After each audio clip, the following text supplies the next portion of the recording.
Assalamualaikum warahmatullahi wabarakatuh. Bismillahirrahmanirrahim. Alhamdulillahirabbil alamin. Wassalatu wassalamu ala asyrafil anbiya'i wal mursalin sayyidina wa habibina wa syafi'ina wa qurrati a'yunina Muhammadin sallallahu alaihi wasallam wa ala alihi wa sahbihi ajmain. Allahumma shalli ala sayyidina Muhammad wa ala ali sayyidina Muhammad. Amma ba'du. Yang saya hormati Bapak Profesor Dr. Kiai Haji Said Agil Sirot selaku narasumber. Yang saya hormati Bapak Kiai Haji Abdullah Samsul Arifin dan Bapak Kiai Haji Idrus Romli selaku pentabayun juga narasumber dari Forum Ulama Kiai Muda NU Jawa Timur. Para masyayikh, para habaib, para auden, peserta diskusan yang berbahagia. Sebagaimana tadi telah disampaikan oleh koordinator bahwa Forum Tabayun dan Dialog Terbuka pada saat ini adalah dalam rangka mencari kejelasan-kejelasan tentang persoalan-persoalan yang terkait dengan pemikiran Bapak Profesor Dr. Kiai Haji Said Agil Sirot yang selama ini mungkin sudah kita baca atau mungkin kita ikuti pemikiran-pemikiran beliau lewat diskusi-diskusi yang pernah mungkin kita gali. Pada saat ini mungkin kita akan lebih gamblang dan lebih jelas lagi dengan forum Tabayun yang sekarang sedang berlangsung. Dan berikutnya untuk menyikat waktu kami persilakan yang terhormat Bapak Kiai Haji Abdullah Samsul Arifin dan kemudian nanti dilanjutkan oleh Bapak Kiai Haji Idrus Romli, masing-masing waktunya 30 menit Ustaz ya. 30 menit. Kami persilakan. Ashabul fadilah, para masyayikh, para kiai, para habaib, para sepuh, para hadirin, para audien, wa nakhussu bidzikri limudiril ma'had Bumi Sholawat wa murabbi ruhina Kiai Haji Agus Ali Masyuri, narasumber kita pada siang hari ini, Sahibul Fadilah Profesor Dr. Kiai Haji Said Agil Sirot MA, Ketua PBNU, para hadirin, para audien yang kami muliakan. Sebuah tradisi yang cukup bagus untuk dipertahankan di dalam Jam'iyah Nahdlatul Ulama adalah adanya diskusi, adanya dialog, adanya sharing pemikiran, musyawarah, mudzakarah dan sebagainya, termasuk juga kita diajarkan untuk terbiasa mengkritik terhadap pemikiran-pemikiran orang lain, baik di dalam Nahdlatul Ulama itu sendiri ataupun di luar Nahdlatul Ulama. Akan tetapi di balik itu ada tradisi juga yang selalu dijunjung tinggi oleh Nahdlatul Ulama, bahwa kritik-kritik pemikiran kepada orang lain harus didasarkan pada konsep, kepada kejelasan orientasi, pada hujah, kepada dalil yang dapat dipertanggungjawabkan sesuai dengan kriteria-kriteria yang selama ini dianut oleh Jam'iyah Nahdlatul Ulama. Atas dasar inilah maka forum pada saat ini tidak bermaksud untuk membuka atau menampakkan kepada para halayak tentang adanya pemikiran-pemikiran dari beberapa tokoh NU yang sekarang sedang ramai dibicarakan untuk diungkit-ungkit kembali, akan tetapi karena itu sudah menggelinding yang tentunya banyak orang tahu sejauh mana pemikiran-pemikiran yang dianggap nyeleneh, dianggap keluar dari mainstream Nahdlatul Ulama itu dapat dipertanggungjawabkan atau paling tidak ada klarifikasi kepada para halayak, utamanya kepada keluarga besar Jam'iyah Nahdlatul Ulama, bahwa apa yang mereka tuduhkan, apa yang mereka dengar sebetulnya tidak benar. Lah ini mungkin yang sangat perlu untuk kita temukan jawabannya di dalam forum dialog seperti pada siang hari ini.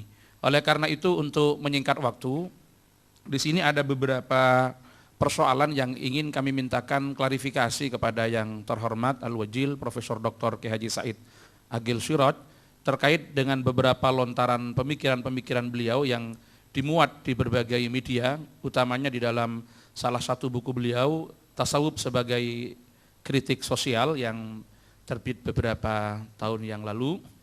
Ada beberapa hal yang ingin kami klarifikasi yang tentunya nanti kami harap beliau bisa memberikan penjelasan bahwa pemikiran-pemikiran beliau adalah pemikiran yang tidak keluar dari mainstream Ahlussunnah wal Jamaah dan sesuai dengan tradisi yang selama ini ada di dalam Jam'iyah Nahdlatul Ulama, baik dari proses pengambilan dalilnya ataupun hujah-hujah yang digunakan sesuai dengan tradisi yang ada dalam Nahdlatul Ulama. Pertama, yang perlu kami klarifikasi bahwa beliau menurut kami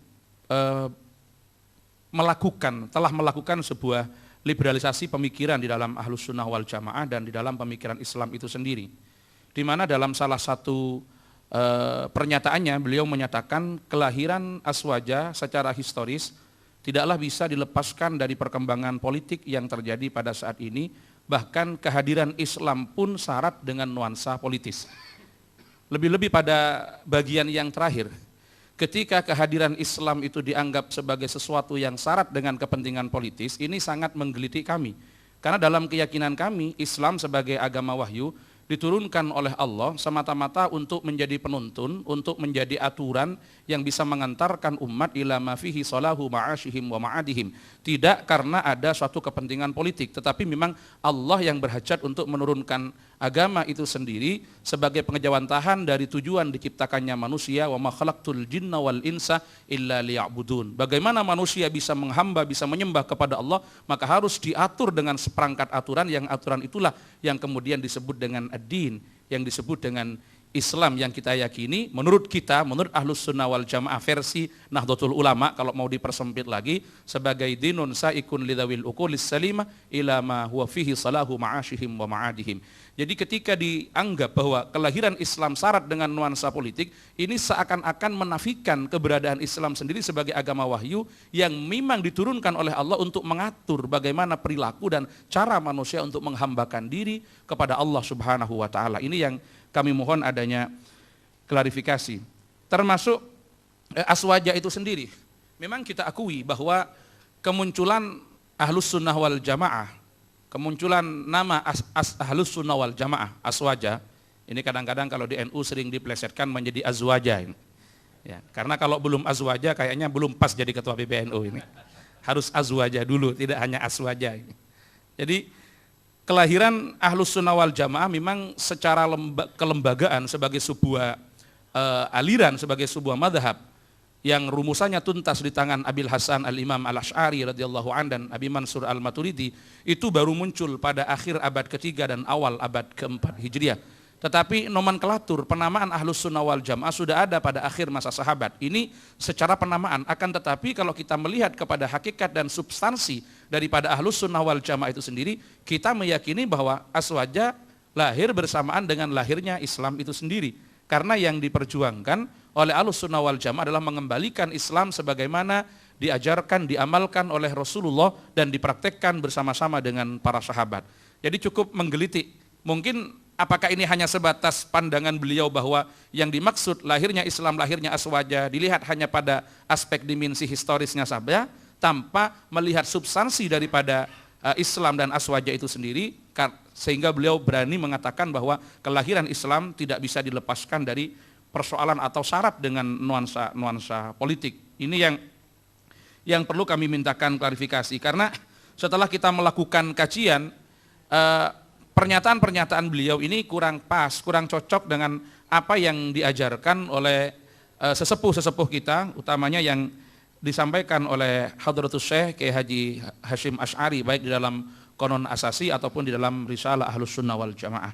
Kedua, beliau Profesor Dr. Kiai Haji Said Agil Siraj membawa paradigma yang keluar dari mainstream Aswaja. Ini dugaan sementara kami, sebelum nanti ada jawaban dan klarifikasi dari beliau. Seperti yang ditegaskan keluar dari mainstream Aswaja sebagaimana yang diajarkan dan dikembangkan oleh Hadratus Syekh Kiai Haji Hasyim Asy'ari. Ini nampak sekali dengan beberapa kasus di mana beliau banyak mengadopsi logika Syiah dan Mu'tazilah dan diklaim sebagai pemikiran Aswaja.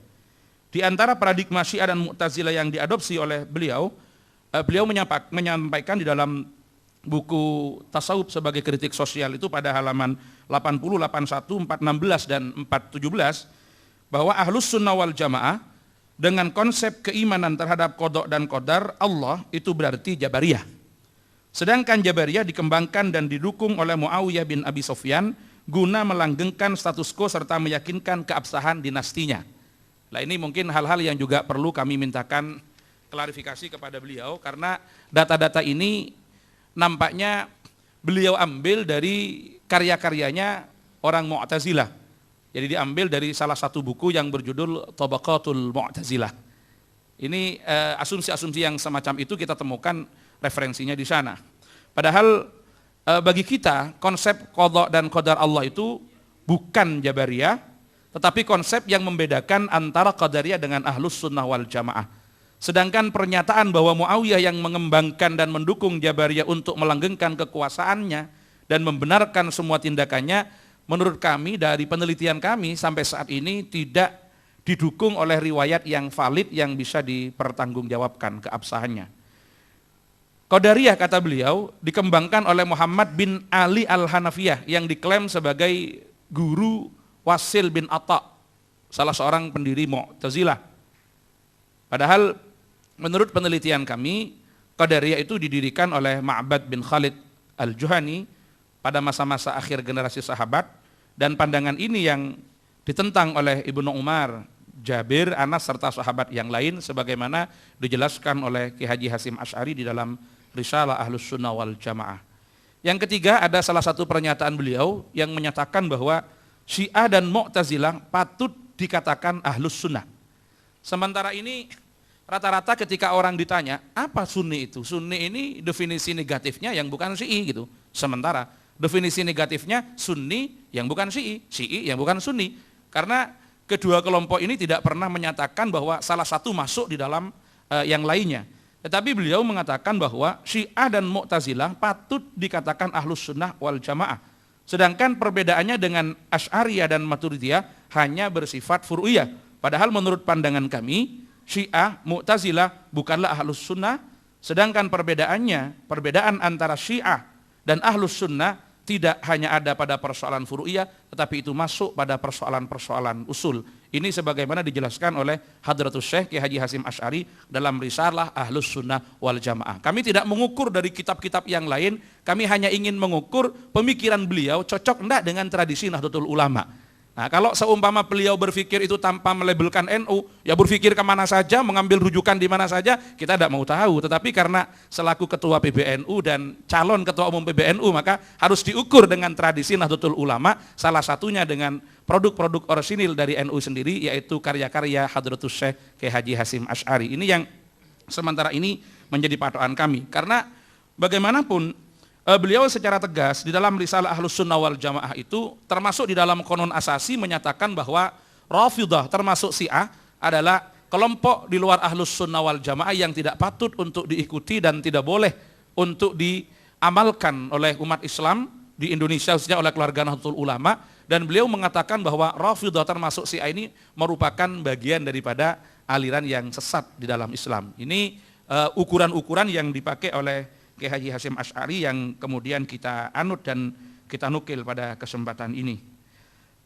Berikutnya, beliau Profesor Dr. Ki Haji Said Agil Sirot bersikap lunak dan husnudzon terhadap aliran Syiah dan Mu'tazilah seperti yang saya katakan tadi, dengan menganggap mereka sebagai bagian dari Ahlus Sunnah wal Jamaah, di mana perselisihannya hanya perselisihan furu'iyah, padahal pada saat yang sama justru beliau bersikap keras dan suudzon di dalam menyikapi perkembangan politik yang terjadi pada masa sahabat Nabi dan menyikapi secara kritis terhadap pemikiran Ki Haji Hasyim Asy'ari. Bahkan dalam salah satu makalah, apakah itu makalah yang dulu atau sudah dirujuk pendapatnya, beliau juga sempat melontarkan pemikiran yang menurut kami cukup nakal begitu di telinga Nahdlatul Ulama dengan mengatakan rumusan aswajanya Ki Haji Hasyim Asy'ari ini adalah sebuah rumusan yang cukup memalukan begitu.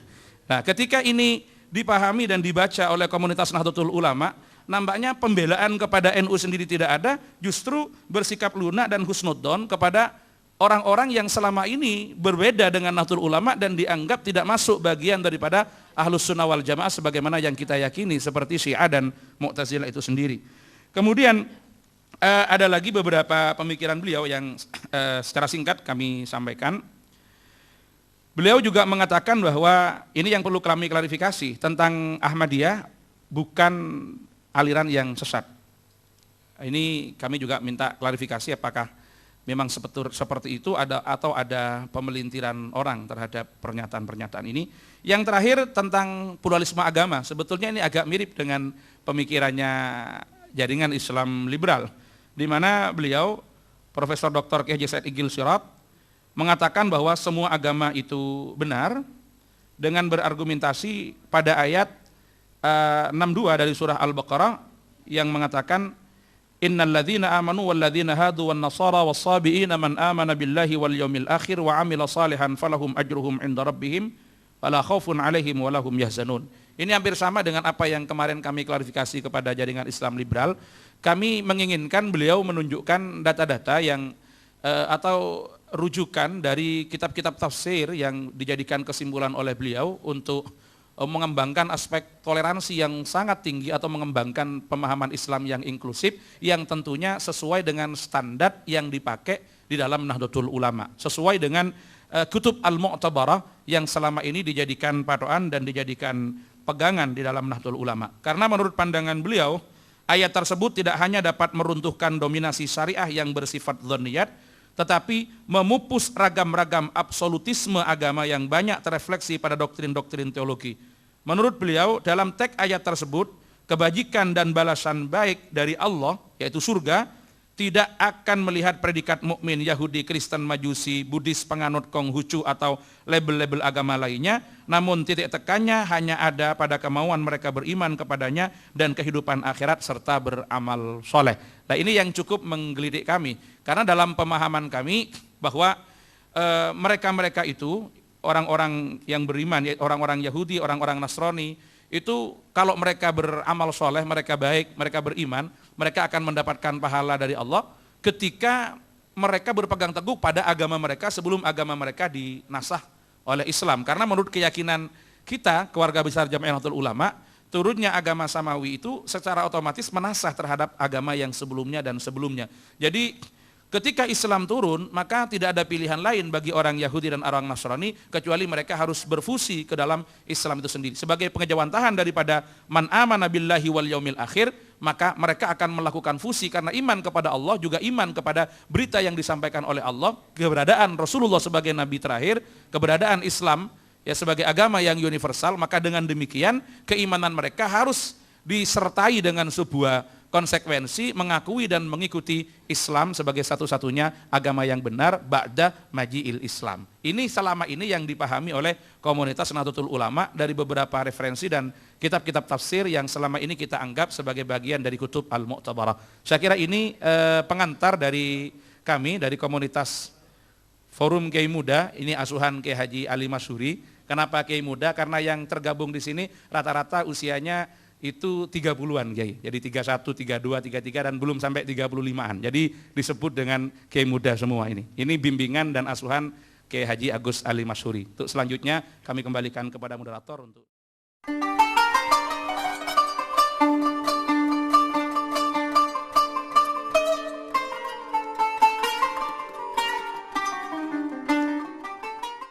Kami langsung silahkan kepada yang terhormat Bapak Kiai Haji Said Agil Sirot untuk memberikan penjelasan apa yang telah disampaikan. Assalamualaikum warahmatullahi wabarakatuh. Bismillah, alhamdulillah, wassalatu wassalamu ala sayyidina wa maulana Muhammad Rasulillah wa ala alihi wa sahabati wa man tabi'a sunnatahu wa jama'atah min yaumina hadha ila yaumin nahdah. Sayyidi Syekh Kiai Haji Gus Ali Masyhur Atallah Baqa'ah Zukhranana wal ummah Sadatana al-ulama wal masyayikh wal asatidz wal fakirin wal mustaqafin wal mutahaddirin Innahu lamin dawa'is surur an akuna amamakum fi hadhihi sa'ah bi hadzal ma'had al-mubarak bumi sholawat tahta isyraf Sayyidi Syekh Kiai Gus Ali Masyhur. Nahnu huna ji'na lil muhawarah wal mudakhalah. Sebenarnya tidak ada kaitan dengan pencalonan muktamar sebenarnya. Majelis ilmiah itu lepas daripada itu, karena muktamar hal lain, majelis ilmiah hal yang lain lagi. Islam bukan hanya dinul aqidah wa syariah. Di samping dinul aqidah wa syariah, Islam adalah dinul ilmi wa thaqafah, dinul adab wal hadarah, dinul taqaddum wal madaniyah. Ini yang menjadikan Islam bisa diterima di mana-mana sampai di bumi Nusantara. Kalau tidak dibarengi dengan, dikemas dengan thaqafah, hadarah yang ada di tempat itu, niscaya Islam hanya diikutin oleh beberapa gelintir orang saja. Kalau hanya akidah dan syariah. Kalau hanya akidah dan syariah, pasti umatnya sedikit. Tapi karena dibingkai, disinergikan dengan produk manusia, produk karya manusia, maka disebut thaqafah kalau di bidang pemikiran, hadarah kalau di bidang prestasi, madaniyah kalau di bidang manajerial, aturan, undang-undang, maka Islam bisa tersebar sampai ke Indonesia terutama atau sampai ke Eropa. Apa yang dikatakan oleh Pak Dr. Abdul Arif itu benar semua. Saya tidak memungkiri omongan saya itu. Pendapat saya, menurut saya benar, mungkin salah. Pendapat orang lain menurut saya salah, mungkin benar. Qul inna au iyyakum la ala hudan au fi dhalalim mubin. Itu Al-Qur'an memberi pengarahan kepada Rasulullah ketika kedatangan tamu Nasara Najron. Ketika kedatangan Kristen Najron, Allah merintahkan kepada Rasulullah agar berdialog dengan mereka dan mengatakan inna au iyyakum, kami atau Anda semua la ala hudan, yang benar, au fi dhalalim mubin. Itu termasuk adabul bahsi wal munadharah. Pertama, kelahiran Islam syarat dengan politik. Ya saya kan cuma nukil nerjemah ya, bukan karangan saya, bukan bikinan omongan kulo. Ini ada Tarikh Al-Kamil Ibn Al-Athir. Ini ahli sunnah sakpole Ibn Al-Athir ini. Ahli sunnah tenanan, bukan Syiah, bukan Mu'tazilah. Qala Ibn Abbas, awwalu man shalla alaihi. Wa qala Jabir, bu'itsan Nabi sallallahu alaihi wasallam yaumal itsnain wa shalla Aliyun yaumal tsalatsa. Orang pertama kali sholat itu Sayyidina Ali setelah Rasulullah. Rasulullah mendapat wahyu hari Senin, Sayyidina Ali sholat hari Selasa. Yang ngomong gini masa Syiah, ini kenyataan. Wa qala Zaid bin Arqam, awwalu man aslam ma'an Nabi sallallahu alaihi wasallam Ali. Nah, kemudian wa qala Afif Al-Kindi, kuntu imra'an tajiron, saya pedagang. Faqadimtu Makkah ayyamal hajj fa'ataitul Abbas. Saya pedagang datang ke Mekah hari-hari haji. Kemudian saya ketemu Sayyidina Abbas. Fa baina nahnu andahu idh kharaja rajulun faqama tijahal Ka'bah yusalli. Ketika saya sedang duduk-duduk dengan Abbas, tiba-tiba muncul seseorang menghadap Ka'bah salat. Tsumma kharajat imra'atun tusalli ma'ah. Kemudian disusul seorang perempuan salat bersamanya. Tsumma kharaja ghulamun faqama yusalli ma'ah. Kemudian datang pula remaja salat bersamanya. Fakult, saya tanya, ya Abbas ma hadzal din? Agama apa iki? Faqala Abbas, hadza Muhammad ibnu Abdullah ibni akhi. Ini Muhammad anak saudara saya Abdullah. Za'ama, Muhammad mengira annallaha arsalahu, Allah telah mengutusnya, wa anna kunuza Kisra wa Kaisar satuftahu alaih. Ini sudah bahasa politik namanya. Menurut pemahaman zaman sekarang. Kalau sudah fatah, itu sudah bahasa politik, kekuasaan maksudnya. Menurut Muhammad mengira, kata Abbas, dia diutus oleh Allah dan kekayaan raja dan kaisar, Kisra dan kaisar Persia dan Romawi, satuftahu alaih, akan dikuasainya, akan dikuasai olehnya. Wa hadhi imra'atuhu Khadijah amanat bih. Dan ini istrinya ini Khadijah, dia percaya kepadanya. Wa hadzal ghulam Ali bin Abi Thalib amana bih. Dan yang satu itu yang remaja itu Ali itu bin Abi Thalib juga iman kepadanya. Wa aimullahi ma'alam ala dhil ard ahadan ala hadzal din illa haulai thalathah.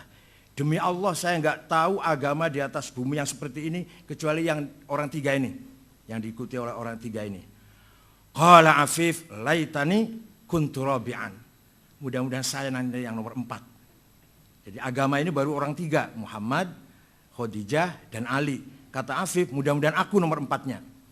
Bahasa satuftahu kunuza, satuftahu alayya, katakan Rasulullah satu alaihi, kunuz Kisra wa Kaisar, ini sudah bahasa politik. Artinya Nabi Muhammad sudah punya program politis, yaitu akan menguasai Romawi dan Persia. Begitu pula Wali Songo. Wali Songo juga punya proyek politik itu. Di samping ya jelas kalau dakwah akidah ya pasti itu ya, tapi juga proyek politik. Maka sebelum ada kerajaan Islam masih dakwah bis-tsaqafah wal hadarah, tapi begitu berdiri kerajaan Demak oleh Raden Fatah atas izin Sunan Ampel, itu sudah mulai di situ masuk kekuasaan atau masuk politik. Dan alhamdulillah Majapahit, Pajajaran, Sriwijaya hilang kertaneng bumi, hilang sirno kertaneng bumi. Tidak usah dibom, tidak usah diserang, sudah hilang sendiri. Surodiro Jayaningrat lebur dening pangastuti. Kejayaan keningratan orang Hindu lebur hancur oleh doanya santri pangastuti itu. Santri dulu tapi. Kalau santri sekarang sudah ndrobos doanya. Keseringan bikin proposal. Jadi bisa dipahami bahwa lapal atau statement pernyataannya Abbas mengatakan za'ama annallaha arsalahu wa anna Kisra wa Kaisar Persi wa Romawi satuftahu alaih, ini sudah proyek politik, agenda politik, agenda kekuasaan. Jadi Islam tidak bisa lepas dari agenda kekuasaan. Hanya metodenya, caranya, sistemnya beda-beda. Ada yang bila perlu bil qital, bila tidak perlu ya bidakwah, bil hikmah wal mau'izatul hasanah. Tapi kepepet ya bil qital, bil harb. Dan ternyata berhasil Rasulullah itu. Persi sudah hilang ketika zaman Utsman bin Affan.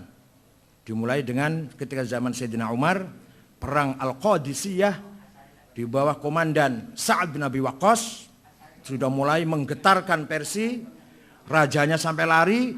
Kemudian Sayyidina Utsman melanjutkan apa yang dimulai oleh Sayyidina Umar sampai terakhir Raja Persi Yazdirjid kedua mati dan selesailah sudah yang namanya Imperium Persi yang sudah ratusan tahun sejak dimulai dibangun oleh Maharaja Diraja Khoras dengan agamanya Zoroaster, kitab sucinya Avesta Sandinista.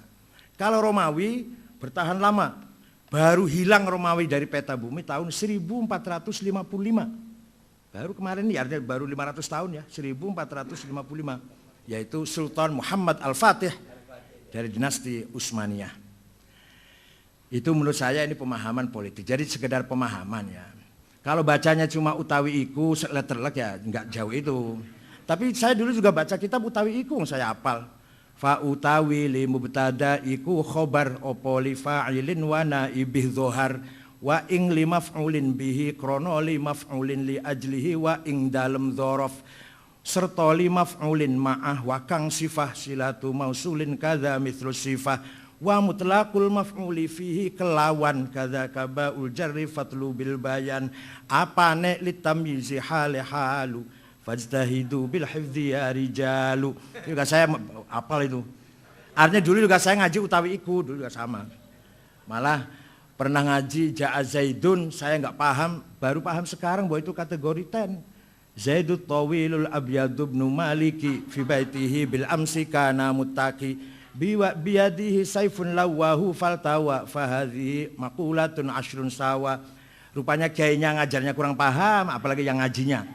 Saya paham sekarang, oh itu kategori 10. Zaidun itu esensi atau will quality, al-abyad quality, Ibnu Malik relasi, fi baitihi peles, bil amsi times, kana mutaki posisi biadi saifun to have, lawahu aksi faltawa reaksi.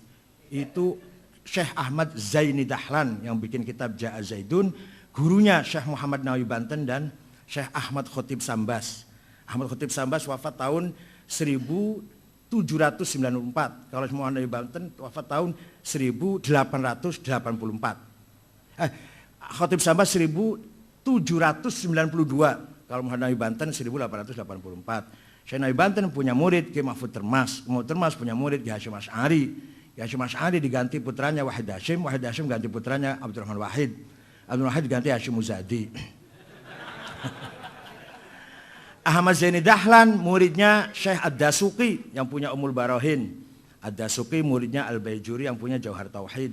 Al-Baijuri muridnya Abu Abdullah Muhammad As-Sanusi yang punya Al-Aqidatul Kubra.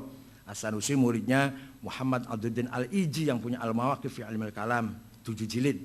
Al-Iji muridnya Muhammad bin Umar Fakhrur Razi yang punya kitab banyak termasuk Mafatihul Ghaib, Al-Mabahithul Masyriqiyah, Al-Matalibul Aliyah dan lain-lainnya. Razi gurunya adalah Abdul Karim Asy-Syahristani yang punya Al-Milal wa Nihal, Musara'atul Falasifah, Nihayatul Iqdam fi Ilmil Kalam. Syahristani muridnya Abu Hamid Muhammad Al-Ghazali yang kitabnya sangat banyak. Imam Ghazali muridnya Abdul Malik Al-Juwaini Imamul Haramain yang punya Al-Lataiful Isyarat, Al-Kafiyah fil Jadal, Ghiyathul Umam, Al-Arba'in fil Suluddin. Imam Haramain muridnya Abu Bakar Al-Baqillani yang punya At-Tamhid, Al-Insaf, Al-Bayan, Al-I'jaz. Al-Baqillani muridnya Abu Abdullah Al-Bahili, kitabnya hilang nggak ada. Al-Bahili muridnya Abul Hasan Ali Al-Asy'ari. Radhiyallahu anhum kulluhum. Asy'ari kitabnya Al-Ibanah, Maqalatul Islamiyin, Al-Luma', Risalah ila Ahli Thagar, itu yang saya punya, yang lainnya masih banyak. Asy'ari orang Mu'tazilah, 40 tahun aktivis Mu'tazilah. Kemudian beliau keluar dari Mu'tazilah karena Mu'tazilah hampir jil, hampir jil. Salah satunya Mu'tazilah mengatakan membaca ayat Quran harus masuk akal. Qul a'udzu birabbil falaq min syarrin ma khalaq. Saya berlindung kepada Allah yang Rabbil Falak dari kejahatan yang tidak, ma'nya nafi. Itu Mu'tazilah kalau baca Falak itu ma'nya manafi bukan ma isim mausul. Ya, karena Allah menurut Mu'tazilah tidak menciptakan kejahatan. Termasuk prinsip Mu'tazilah as-sulh wal aslah. Nah, Asy'ari muridnya orang Mu'tazilah Abu Ali Al-Jubai. Abu Ali muridnya Abu Hashim Al-Jubai. Abu Hashim muridnya Abul Huzail Al-Allaf. Abul Allaf muridnya Ibrahim An-Nazzam. An-Nazzam muridnya Amr bin Ubaid, pencipta ilmu balaghah. Amr bin Ubaid muridnya Wasil bin Atha. Wasil bin Atha pendiri Mu'tazilah, orang pinter tapi sayang tidak bisa mengucapkan R, R itu nggak bisa. Tapi kalau bicara berjam-jam bisa menghindar huruf R. Jadi nggak pernah ketemu dengan ro itu kalau ngomong. Dan beliau pernah mengislamkan satu kali majelis wahid 6.000 orang majusi masuk Islam dengan hujahnya, dengan kecerdasannya, dengan ilmu kalamnya. Itulah Mu'tazilah. Wasil bin Atha, muridnya Muhammad putra Sayyidina Ali dari istri kedua. Siti Fatimah wafat, Sayyidina Ali nikah lagi dengan seorang perempuan namanya Khawlah binti Ja'far dari suku Bani Hanifah. Maka Muhammad untuk membedakan dengan Sayyidina Hasan dan Husain diberi Muhammad bin Hanafiyah. Orangnya cerdas, bukan masalah cerdas, orangnya terjunnya di ilmu. Kalau Sayyidina Hasan Husain politik. Ini saya bisa mau ngeritik Ahlul Bait, berarti saya bukan Syiah. Nah, saya mau ngeritik Ahlul Bait nih, berarti saya bukan Syiah. Ahlul Bait itu sayangnya sibuk politik, sayangnya. Sayyidina Hasan sibuk politik, Sayyidina Husain politik, Ali Zainal Abidin, Muhammad Al-Baqir, Ja'far Shadiq, Musa Al-Kazim, Ali Ridho, Muhammad Al-Jawad, Ali Al-Hadi, Hasan Askari, Imam Zaid, semuanya politik semua, aktivitasnya itu. Seandainya Ahlul Bait itu terjun di ilmu, kalah semua itu. Kalah semua itu, Imam Bukhari, Muslim, Imam Hasan Basri. Imam Hasan Basri itu bapaknya saja masih majusi, namanya Syekh Yasar. Seandainya Sayyidina Hasan Husain kok ke ilmiah, Imam Hasan Basri kalah. Entah hikmatullah ya, hikmah dari Allah. Ahli Bait terjun politik, maka ilmu di take over oleh kebanyakan mawali.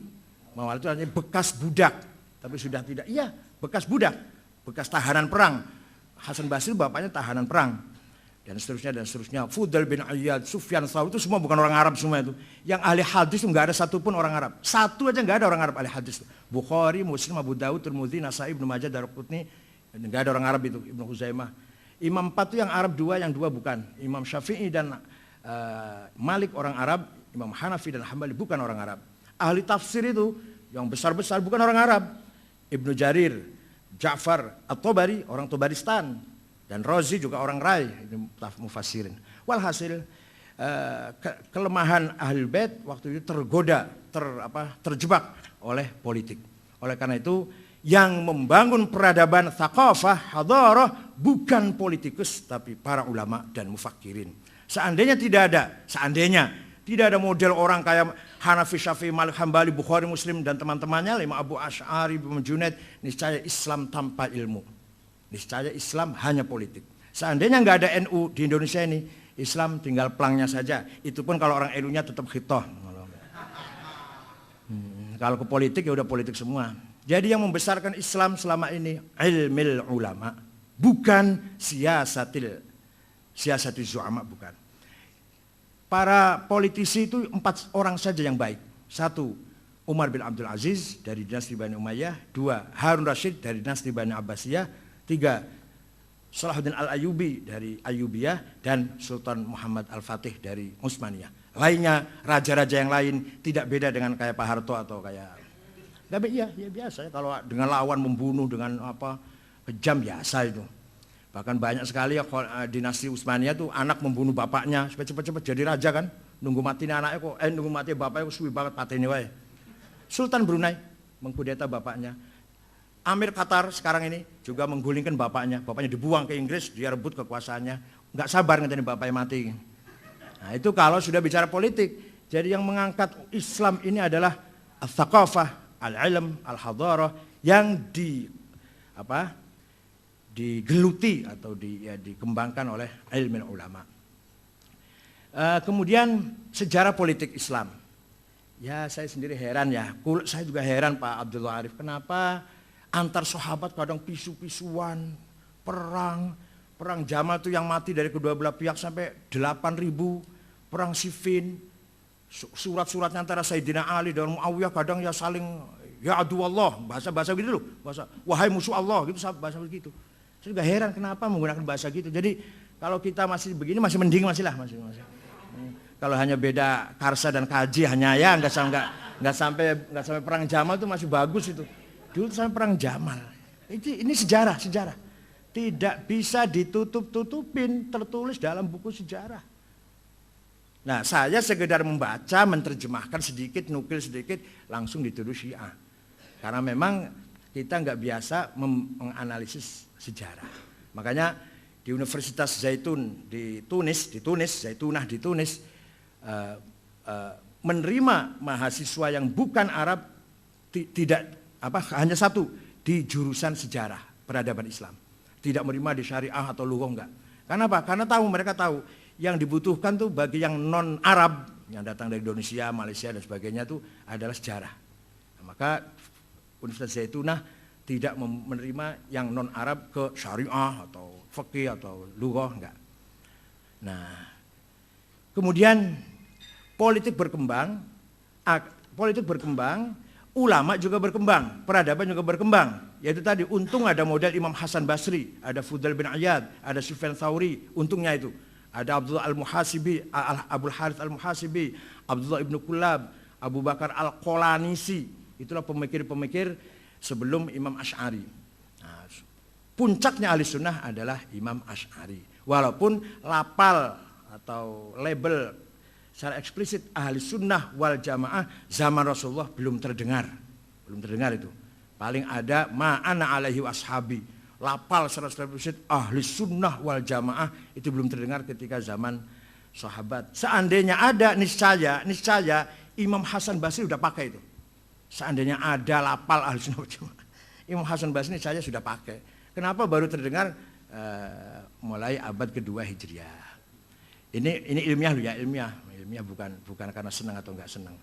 Jadi kalau orang ngeritik itu ngeritik ilmiah, bukan. Saya boleh saja ngeritik Kiai Hasyim Asy'ari, tapi tiap pagi dan sore saya selalu baca Fatihah untuk Imam Hasyim Asy'ari. Iya. Ngeritik boleh. Saya dengan Gus Dur juga ngeritik, tapi saya cium tangan.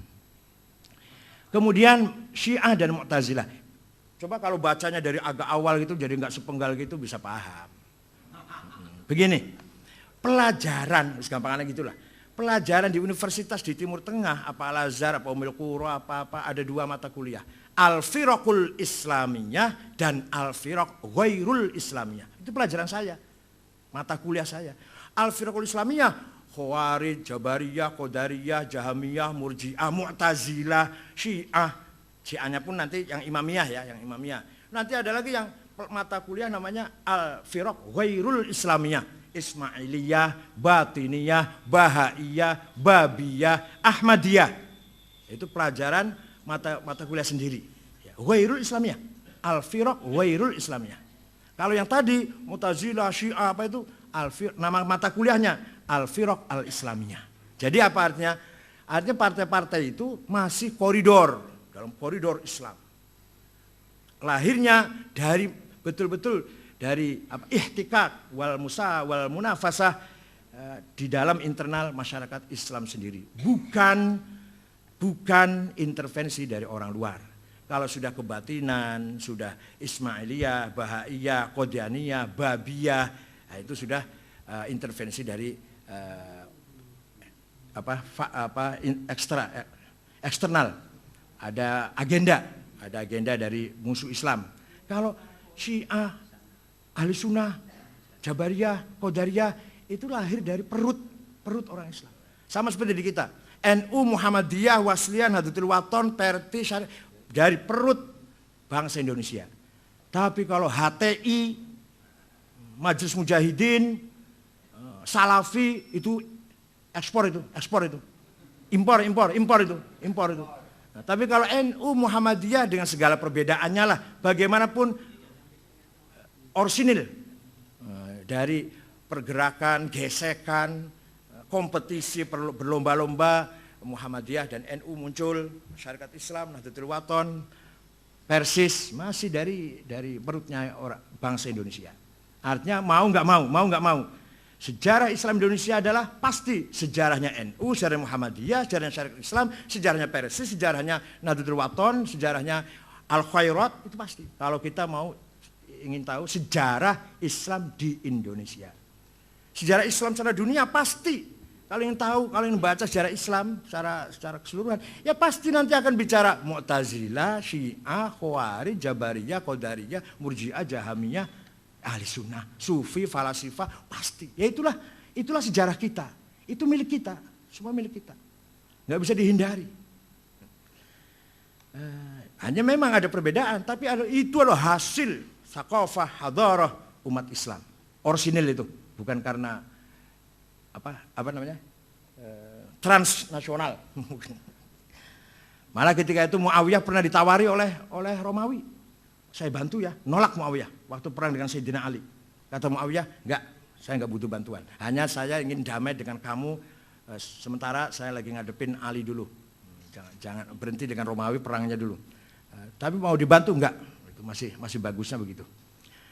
Nah, masalah jadi secara keseluruhan Syiah, Mu'tazilah dan semua tadi masih aset khazanah pemikiran Islam, tidak keluar dari Islam.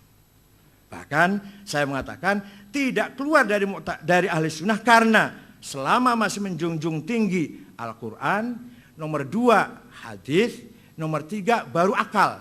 Itu masih Ahli Sunnah itu. Secara umum dulu, secara umum. Jadi pertama kali itu kan seperti suratnya Imam Syafi'i. Gubernur Abdurrahman Al-Mahdi kirim surat pada Imam Syafi'i. Saya kalau memahami Quran nggak paham, global, umum, coba terangkan. Imam Syafi'i panggil muridnya Rabi' bin Sulaiman Al-Muradi, duduk. Ini balas surat yuk, ini ada surat dibalas yuk. Kamu tulis, saya yang dikte. Uktub ar-risalah, tulis surat. Nah, surat Imam Syafi'i itu 300 halaman. Nah, itulah jadi kitab ar-risalah awal man ansya'a ilmu usul fiqh. Faslun fil bayan. Kalau ingin memahami Islam, pertama cari di bayan ilahi, bayan Qur'ani. Tapi Quran harus tahu ada mutasyabihah, ada muhkamah, ada hakikat, ada majaz, ada nasikh, ada mansukh, ada dan seterusnya. Kalau di Quran enggak ketemu, baru bayan nabawi. Bayan nabawi ada mutawatir, masyhur, aziz, ahad. Itu pun masih ada 4 grade. yang paling bobotnya tajam, kalau redaksinya hadis, amarona Rasulullah, nahana Rasulullah an kadza, itu bobot nomor 1. Nomor 2, yang bobotnya nomor 2, kunna ma'a Rasulillah naf'alu kadza. Saya bersama-sama Rasulullah mengerjakan begini. Nomor 3, ra'aitu Rasulullah yaf'alu kadza. Itu nomor 3. Nomor 4, an Rasulillah qala sallallahu alaihi wasallam, hadisnya mubaligh. Ya enggak apa-apa, enggak usah berbobot, enggak apa-apa, mubaligh saja. Yang penting amplopnya besar. Amplop itu penting. Kalau tebal sahih, kalau tipis dhaif. Kalau tipis tapi yang memberikan tuh IPPNU yang cantik, sahih li ghairi. Ada mustalahul amplop. Kemudian Jabariyah, aduh sayang kitabnya nggak saya bawa nih yang cerita itu. Bahwa itu Nasy'atul Fikr Falsafi karangan Dr. Ali Sami Nasyar. Dr. Sami Nasyar itu Asy'ari Tulen abad 20. Nah, itu guru besar Mesir yang membelain mazhab Asy'ari.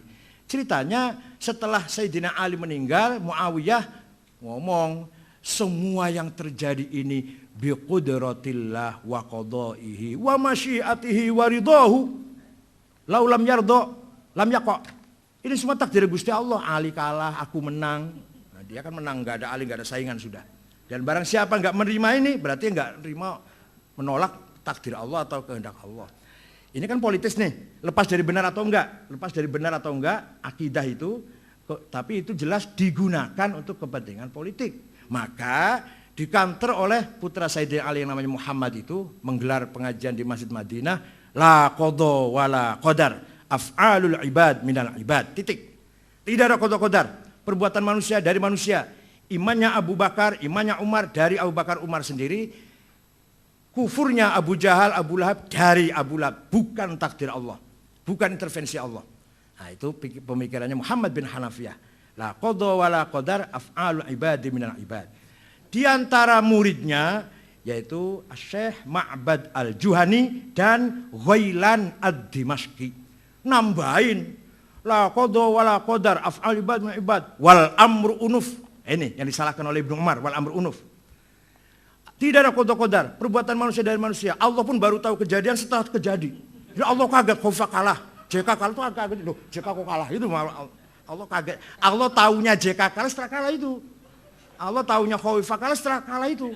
Wal amru unuf. Itu yang Sayyidina Ibnu Umar mengatakan, ana bari. Saya tidak ikut campur pendapat seperti itu.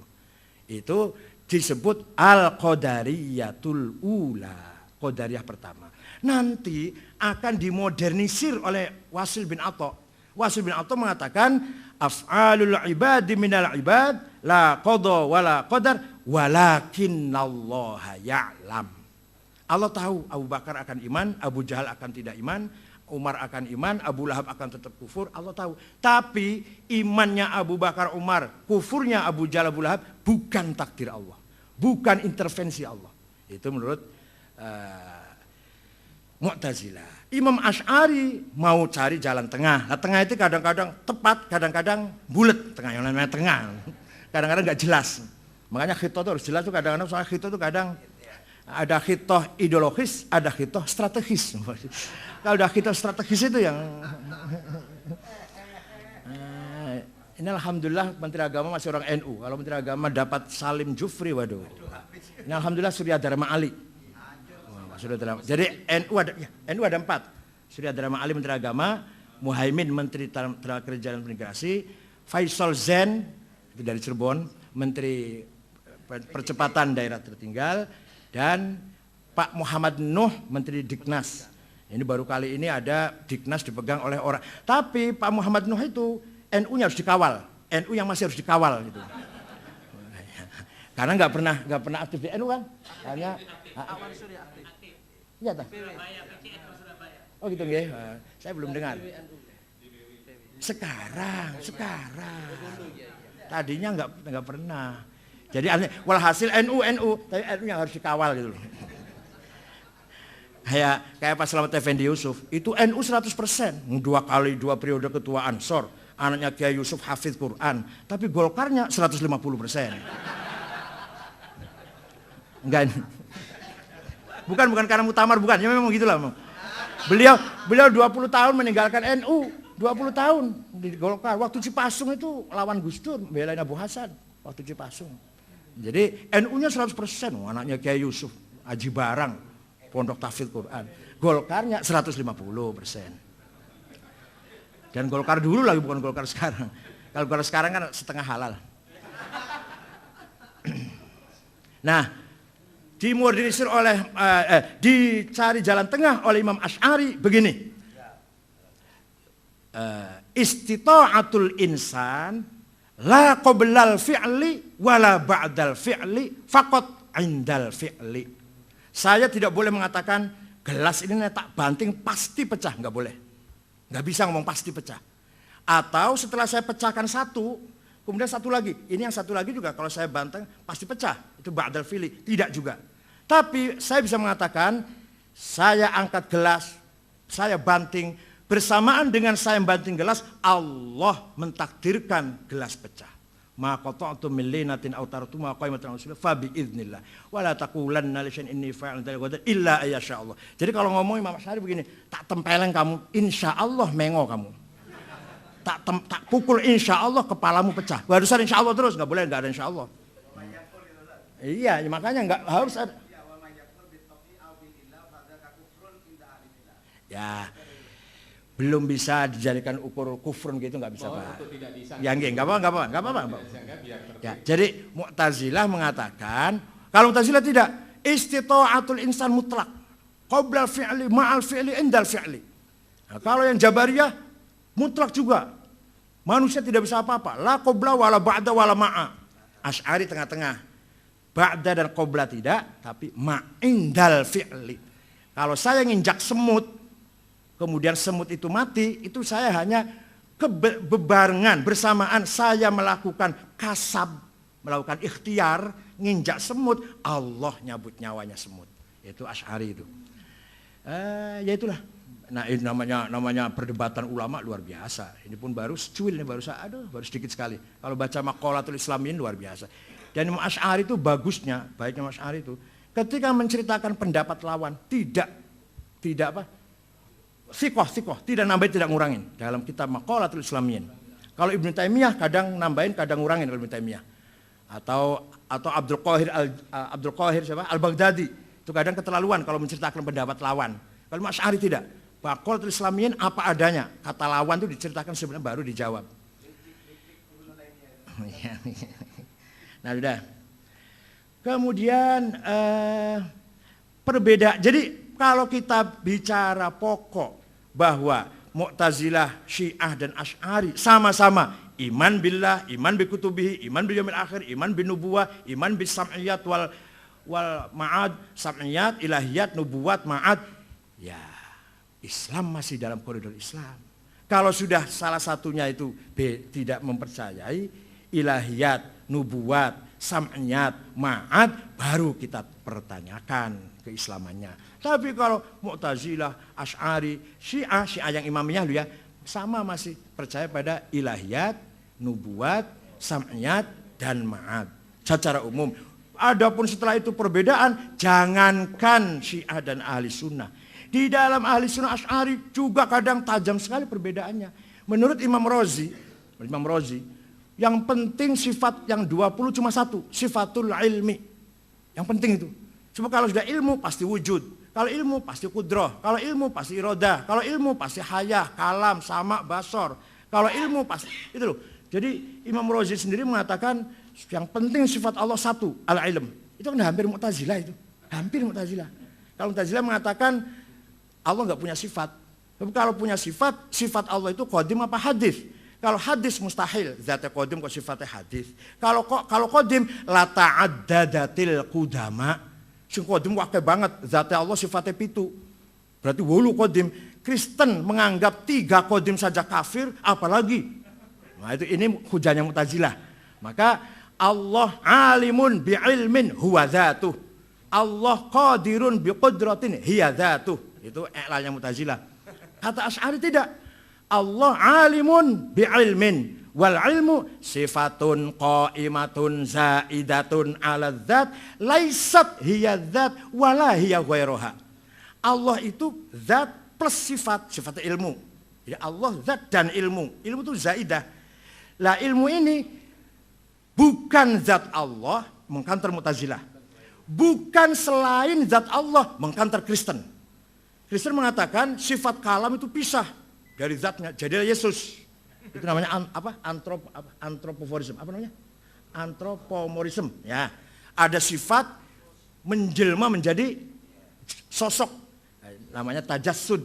Itu sebenarnya filsafatnya ditulis oleh Athanasius, yaitu seorang tokoh Kristen patriark dari Alexandria, musuhnya Arius yang masih tauhid, yang kemudian dibela oleh Konstantin sehingga menang melawan Arius di Konsili Nikia tahun 250 Masehi. Jadi saya kalau cerita Kristen juga apal saya, tapi bukan orang Kristen.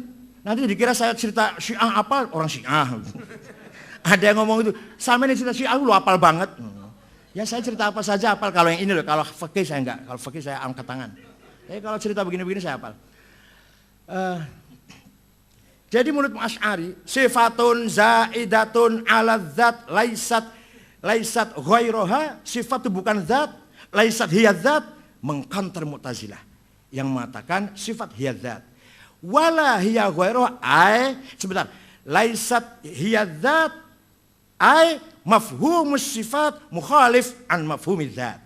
Wala ghairoha as-sifah la tanfasilu aniz zati abadan. Itu mengkonter Kristen. Nah, itu pendapatnya Imam Asy'ari. Karena mengkonter Kristen butuh menjawab Kristen, sifat bisa pisah dengan zatnya. Maka kata Asy'ari, wala hiya ghairoha, lengket dengan zat, nggak bisa mental. Begitu kita Allah artinya zat ma'a sifatih. Begitu kita ngucap Allah itu artinya zat ma'a sifatih, nggak bisa pisah satupun. La tanfasilu anha abadan. Itu menurut Imam Asy'ari. Sebab kan Imam Asy'ari tidak mustahil ada zat tanpa sifat. Bisa ane ono dijeringi zat pasti punya sifat. Maka zat harus ada sifatnya, itu Imam Asy'ari. Kemudian masalah Ahmadiyah, ya bacanya juga sepotong itu Mas namanya Mas. Keputusan pleno PBNU di Hotel Salak Bogor. Nyun sewu terang-terangan saja biar tahu. Kiai Ma'ruf Amin ngotot harus ada kata-kata Ahmadiyah adalah aliran yang sesat dan menyesatkan. Nah, saya diam karena saya juga yakin Ahmadiyah sesat. Saya juga tahu Ahmadiyah sesat. Bikinan Inggris, Ahmad itu bikinan Inggris tahun 1888. Ketika Muhammad Jinnah, Muhammad Iqbal, Ali Jinnah, Muhammad Iqbal sedang berjuang ingin memisahkan diri dari India, bikin Pakistan itu, Inggris bikin nabi baru supaya bikin fitnah, supaya bikin pecah, yaitu siapa namanya? Mirza Ghulam Ahmad. Sebenarnya terus terang Mirza sendiri nggak pernah mengatakan saya nabi, nggak pernah. Muridnya, pengikutnya mengatakan Mirza nabi, Mirzanya diam. Mirzanya diam, dianggap nabi. Kalau aku dianggap wali, aku diam lah. Ben. Saya nggak pernah, saya wali tapi ono wong aku ya ben. Alhamdulillah, kebetulan malah. Tapi kalau saya dianggap Habib nggak mau Gus. Saya ada orang, ente masih Habib, masih keturunan Khon ya. Yang di Pasuruan tuh, Khon. Syaiban. Enggak, saya nggak Habib. Kenapa nggak mau? Nanti nggak bisa terima zakat. Rugi besar nih. Nggak apa, biar nggak usah tahu bahwa saya Habib nggak apa-apa, biar zakat masuk.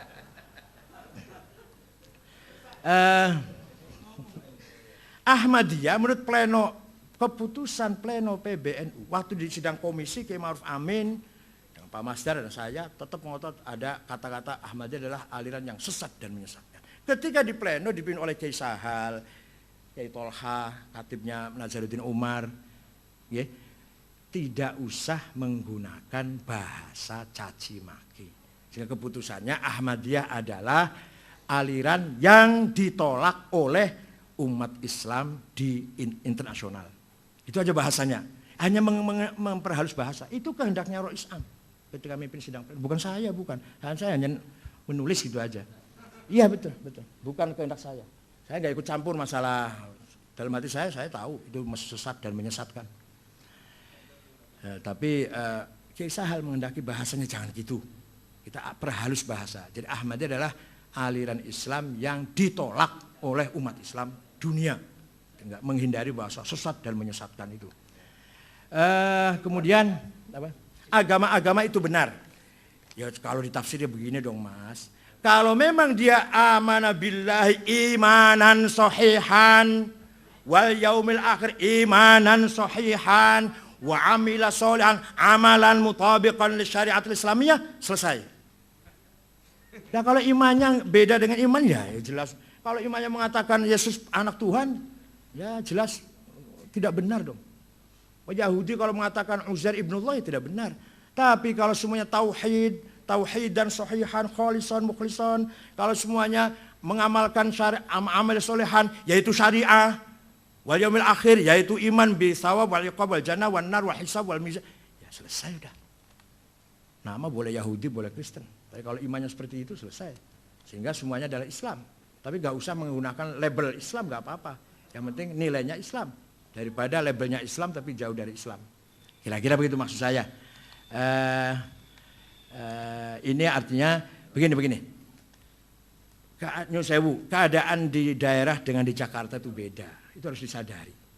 Saya di Jakarta itu menghadapi luar biasa tantangannya. Seminar itu harus ganti-ganti yang diomongkan. Saya setiap diundang seminar harus ganti. Kalau nggak ganti nggak diundang lagi. Harus jadi tantangannya besar ke Jakarta. Saya dengan Amir Rais, dengan Kang Jalal, dengan Eki Syahrudin, dulu waktu belum ada PKB, waktu dulu Orde Baru lah. Amir Rais, sering dengan Pak Amir Rais, Kang Jalal, Nurholis Majid, Eki Syahrudin, dan yang intelek-intelek itu. Jadi kitanya harus intelek juga dong. Kalau nggak intelek ya nggak diundang lagi. Artinya kalau nggak diundang bukan berarti amplopnya, bukan. Kita nggak bisa mengatasnamakan tidak mewakili NU lagi.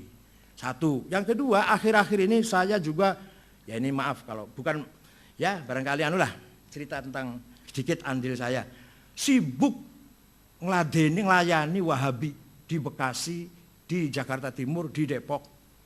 Pernah saya mau ceramah di Perumahan Galaksi, ada spanduk, hati-hati penceramah ini sesat, spanduknya itu. Saya datang, siapa yang nulis spanduk itu, ayo debat dengan saya. Kalau saya kalah, saya ikut dia. Tapi kalau saya menang, dia harus ikut saya. Nggak ada yang muncul. Taunya 2 hari kemudian datang ke rumah dua anak muda, saya disuruh Adiani, Dr. Adiani, DDI, Adiani ya, keluaran Pakistan. Ya itu. Nah, saya mohon maaf Kiai, saya nulis itu disuruh oleh Adian, ya itu yang dari DDI. Jadi saya tiap hari ngepui Wahabi loh. Ya, ini barangkali andil saya di NU itu. Dan saya pernah mengalahkan Nabiullah Musaddiq. Jadi kalau jenengan paling majelis ulama, kalau saya pernah majelis Ambiya. 3 jam diskusi di Mabes Polri. Ditonton oleh polisi nggak ikut campur, cuma nonton. Nabi Musaddiq itu 3 jam tanggal 9 Desember 2007. Dan tobat dan menang saya. Alhamdulillah itu. Dan saya pernah menengah-nengahi seminar Sunni Syiah di Qatar.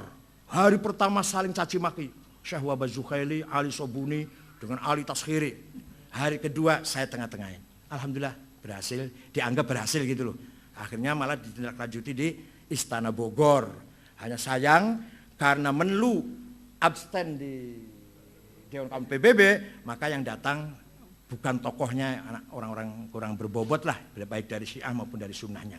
Karena Menlu pemerintah Indonesia ikut mengutuk Iran, maka orang Irannya yang datang kecil. Oh ya, kalau Imam Syafi'i simpati pada Syiah, berapa halaman nih? Ini karangan Imam Fakhrur Razi, Manaqibus Syafi'i. Ada beberapa poin Imam Syafi'i mengapa dituduh simpati dengan Syiah. Ada di sini nih. Ya. Sebentar. Ya. Ini ada ini. Za'amu annahu minhum. Ada orang menuduh bahwa Syafi'i itu Rafidhah. Wahtajju alaihi biwujuh. Al-awwal, idza dzukira asy'aran musy'ara bi raghbatihi fi dzalikal madhhab wa ruya anna al-Muzanni qala qultu li Syafi'i innaka rajul tuwali ahlul bait. Kata Imam Muzni, jenengan itu ulama yang agak miring ke ahlul bait. Falau amilta fi hadzal bab abyatan, buat jenengan bikin syair. Maka Imam Syafi'i bikin syair, wa ma zala kitmanika hatta ka'annani yaruddu jawab as-sa'ilina li'ajam waktu muwaddi ma' sofai maradati litaslama min qawlil wushati wa aslamu. Ana syi'i fi dini wa ahli bi Makkah thumma dari asqaliyah bi atyaba maulidin wa azza fakhrin wa ahsana madhhabin yasmul bariyah. Jadi ana Syi'i, sampai gitu sampai Imam Syafi'i itu. Syairnya ini. Jadi bukan Syiah politik tapi simpati pada Syiah daripada waktu itu penguasanya zolim-zolim kan gitu. Sampai-sampai Imam Syafi'i dipanggil oleh Harun Rasyid karena dituduh Syiah. Ini Manaqib Syafi'i karangan Imam Razi halaman 140 sampai 141. 2 halaman cerita tentang Imam Syafi'i agak cenderung simpati pada Syiah dalam rangka ngeritik pemerintah yang zalim. Terima kasih. Assalamualaikum warahmatullahi wabarakatuh.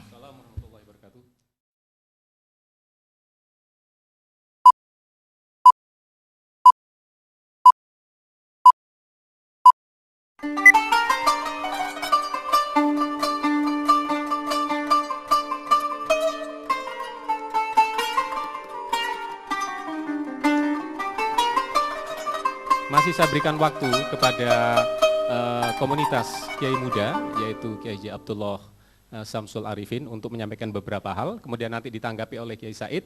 Kalau jika masih ada waktu nanti kita floor. Saya persilakan.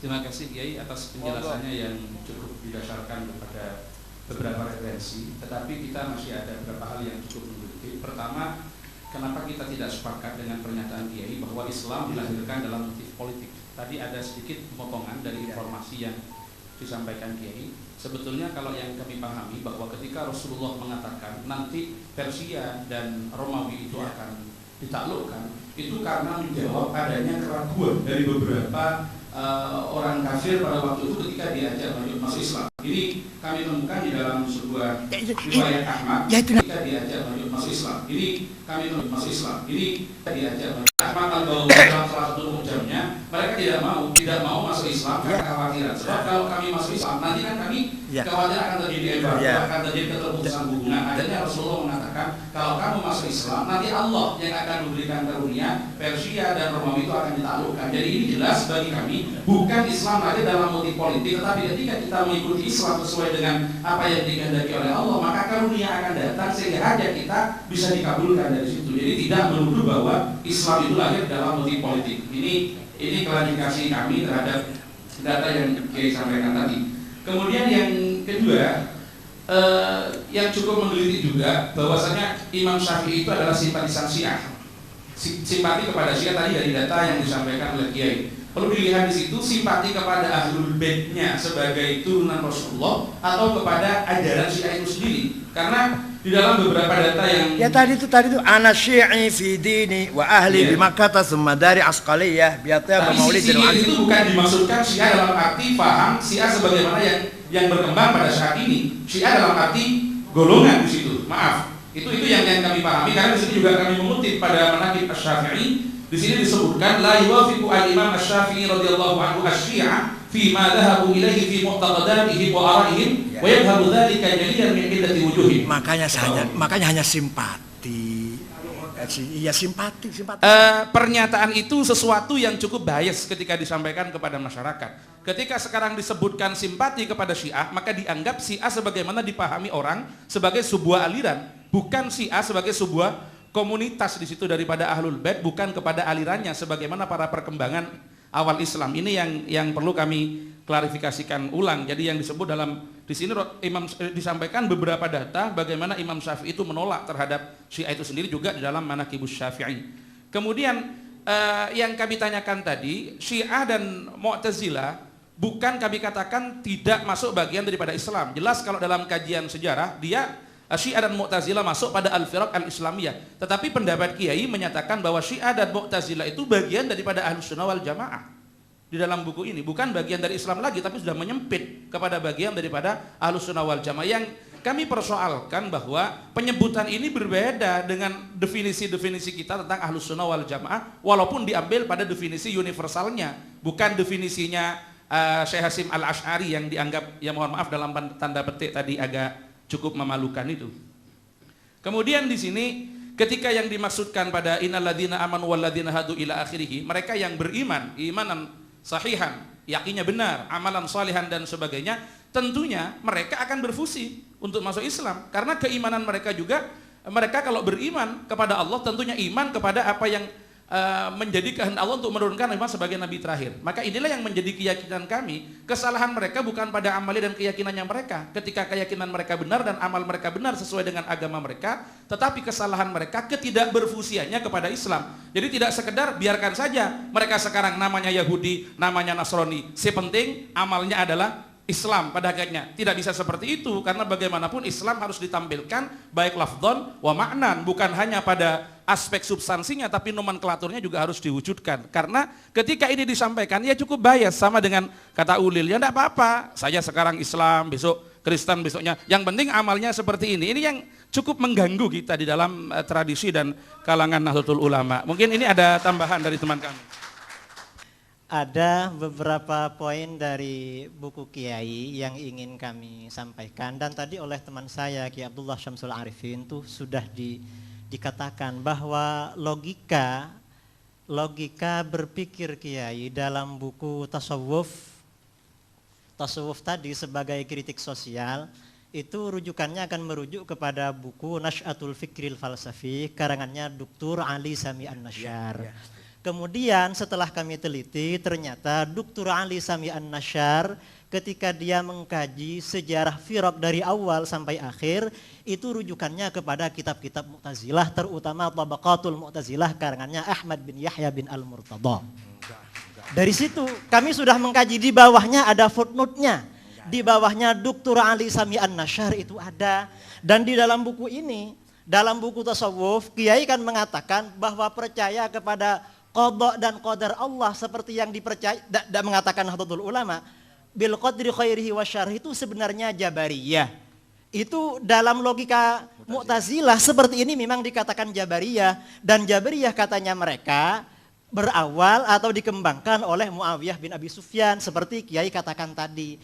Dan maaf Kiai, ini katanya para pakar dalam Tabaqatul Mu'tazilah, memang orang-orang Mu'tazilah pada abad 4 kebelakangan karena terjadi perkawinan antara Mu'tazilah dengan Syiah, ada upaya-upaya untuk menghubungkan sanad ajaran Mu'tazilah dengan Ahlul Bait, dengan Muhammad bin Ali bin Al-Hanafiyah. Muhammad bin Ali Al-Hanafiyah ini katanya belajar kepada Sayyidina Ali, lalu Sayyidina Ali belajar kepada Rasulullah SAW. Kalau begitu ajaran Qadariyah, Mu'tazilah dan Syiah dari Rasulullah, sedangkan Jabariyah itu dari Muawiyah bin Abi Sufyan. Dan ini sudah maklum dalam referensi-referensi Al-Firaq, dikatakan bahwa Al-Mu'tazilah atau Al-Qadariyah itu memang mengatakan Ahlus Sunnah wal Jamaah itu Mujbirah atau Jabariyah. Dan Jabariyah itu katanya dari Muawiyah bin Abi Sufyan. Dan ini kalau dilacak lebih mendalam lagi, sebenarnya tadi yang dikatakan Wasil bin Atha belajar kepada Muhammad bin Al-Hanafiyah, ini sulit untuk dicari kebenaran sejarahnya dan datanya. Mengapa? Secara historis Muhammad bin Al-Hanafiyah meninggal tahun 80 Hijriyah. Ada yang mengatakan meninggal tahun 81, itu pun pada bulan Muharram. Sementara Wasil bin Atha lahirnya tahun 80 Hijriyah, meninggal tahun 130. Kapan belajarnya? Belajarnya kapan kalau begitu? Belajar kepada Muhammad bin Al-Hanafiyah. Kemudian untuk menyambung-nyambungkan itu, orang Mu'tazilah mengatakan bahwa Wasil bin Atha ini sebenarnya bukan belajar kepada Muhammad bin Ali Al-Hanafiyah, belajar kepada putranya Abu Hashim Al-Hasan bin Muhammad bin Al-Hanafiyah. Memang Abu Hashim bin Al-Hanafiyah ini sempat mujalasah, ya, kathir dawam al-mujalasah dengan Wasil bin Atha, tetapi perlu diingat bahwa Abu Hashim bin Al-Hanafiyah, Abu Hashim bin Muhammad ini meninggal sekitar 198 Hijriyah.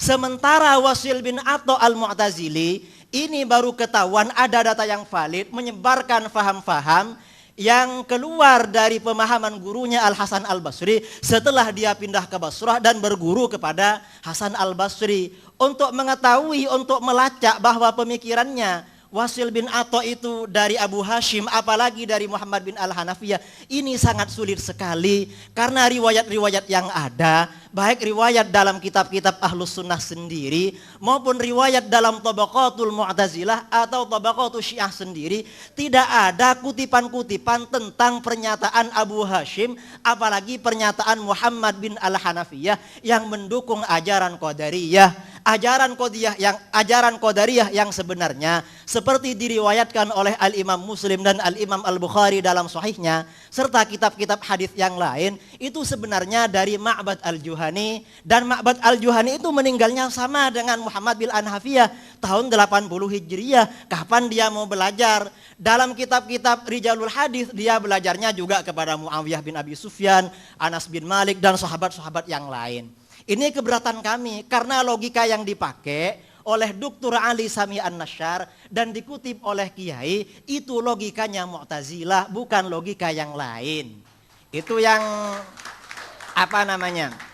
yang pertama. Jadi memang ada upaya-upaya dari pihak Syiah dan Mu'tazilah menyambungkan sanadnya kepada Rasulullah. Sementara Ahlus Sunnah wal Jamaah dicukupkan kepada Muawiyah bin Abi Sufyan dalam masalah qada dan qadar, karena itu dianggap Jabariyah. Sedangkan dalam masalah-masalah yang lain yang katanya tawassut, tasamuh, kemudian i'tidal, tawazun dan lain sebagainya, Kiai di sini katanya itu hanya fondasinya baru dari Hasan Al-Basri, bukan kepada ulama-ulama sebelumnya, apalagi kepada Rasulullah Shallallahu Alaihi Wasallam. Sementara menurut keyakinan kami, seperti yang ditegaskan oleh Hadratus Syekh Kiai Hashim Asy'ari, Ahlus Sunnah wal Jamaah, kata-kata as-sunnah sendiri oleh Kiai Hashim Asy'ari seperti beliau kutip dari kulliyatnya Abil Baqa Al-Akbari, itu dikatakan katanya at-tariqatul mardiyah al-maslukatu fid din salakaha Rasulullah sallallahu alaihi wasallam au man huwa alamun fid din kas-sahabi mathalan. Jadi memang keyakinan kita Ahlus Sunnah wal Jamaah ini justru sanadnya langsung bersambung kepada Rasulullah Shallallahu Alaihi Wasallam, dan ini memang menjadi kenyataan. Sanad-sanad keilmuan dalam berbagai bidang ilmu pengetahuan Islam semuanya rata-rata melalui jalur Ahlus Sunnah wal Jamaah sampai kepada Rasulullah Shallallahu Alaihi Wasallam. Dan Mu'tazilah tidak punya sanad yang seperti itu. Sanad yang ada di dalam Tabaqatul Mu'tazilah itu hanya klaim belaka, dan seperti dikatakan oleh para ulama Ahlus Sunnah wal Jamaah dalam bidang riwayat orang-orang Syiah itu memang sangat lemah, semuanya ayalun ala ahli sunnah wal jamaah. Itu keberatan kami. Jadi mohon logika Mu'tazilah dan Syiah yang Kiai katakan ini sebenarnya aswaja, mohon itu dikaji ulang, karena itu tidak sesuai dengan data dan bukti sejarah yang valid dan dapat dipertanggungjawabkan secara ilmiah. Ini beberapa poin kritikan kami kepada Kiai tentang masalah nama Ahlus Sunnah wal Jamaah. Maaf, ini sebenarnya bukan dari Imam Asy'ari apalagi imam-imam sebelumnya. Karena ada asumsi sebagian orang katanya nama Ahlus Sunnah wal Jamaah itu sebenarnya dari Imam Al-Asy'ari. Ada yang mengatakan dari As-Subuki, ada yang mengatakan dari Murtadha Az-Zabidi. Itu sebenarnya bukan demikian. Nama Ahlus Sunnah wal Jamaah sebagai sebuah nama itu sudah ada sejak generasi akhir masa sahabat. Riwayat dari beberapa sahabat yang pernah menyatakan lafadz Ahlus Sunnah wal Jamaah, diantaranya Sayyiduna Abdullah bin Abbas radhiyallahu anhuma. Ada riwayat juga dari Abu Sa'id Al-Khudri, ada juga dari Abdullah bin Umar radhiyallahu anhuma. Itu diriwayatkan dalam kitab-kitab tafsir, dalam kitab-kitab hadis dan lain sebagainya. Itu hanya sebagai sebuah nama. Tetapi Ahlus Sunnah wal Jamaah sebagai sebuah ajaran, kami yakini itu dari Rasulullah SAW. Ini sama dengan kita ketika membicarakan Nahdlatul Ulama. Nahdlatul Ulama sebagai sebuah nama yang munculnya atas prakarsa Ki Hashim Asy'ari beserta kiai-kiai yang lain. Tetapi sebagai sebuah ajaran, jauh sebelum lahirnya Nahdlatul Ulama itu sudah ada tradisi-tradisi, ajaran-ajaran yang dikembangkan oleh Nahdlatul Ulama. Ini yang menjadi persoalan dalam hati kami, karena bagaimanapun Kiai Said Agil ini ada di pengurus besar Nahdlatul Ulama. Tentunya kami lebih senang lebih simpati kalau tulisan-tulisan kiai ini memang lebih menguatkan terhadap Ahlus Sunnah wal Jamaah sendiri. Karena terus terang sekali kami ini yang di bawah memperjuangkan Ahlus Sunnah wal Jamaah. Sementara orang-orang Syiah menyerang kami dari sana sini. Lalu seakan-akan dari orang-orang sebagian pengurus NU yang mungkin pernyataan-pernyataannya tadi yang mungkin katakanlah itu keliru secara ilmiah, baik disengaja atau tidak disengaja, itu kan seakan-akan dia itu memegang tangan kami agar kami tidak memukul kepada orang-orang Syiah, sementara orang Syiah diberi keleluasaan, kebebasan untuk memukul-mukul kami. Ini yang menjadi persoalan kami yang ada di bawah, Kiai. Terus terang, kami di Jember pernah ada warga Nahdlatul Ulama sampai dipukul, dibunuh sama orang Syiah itu.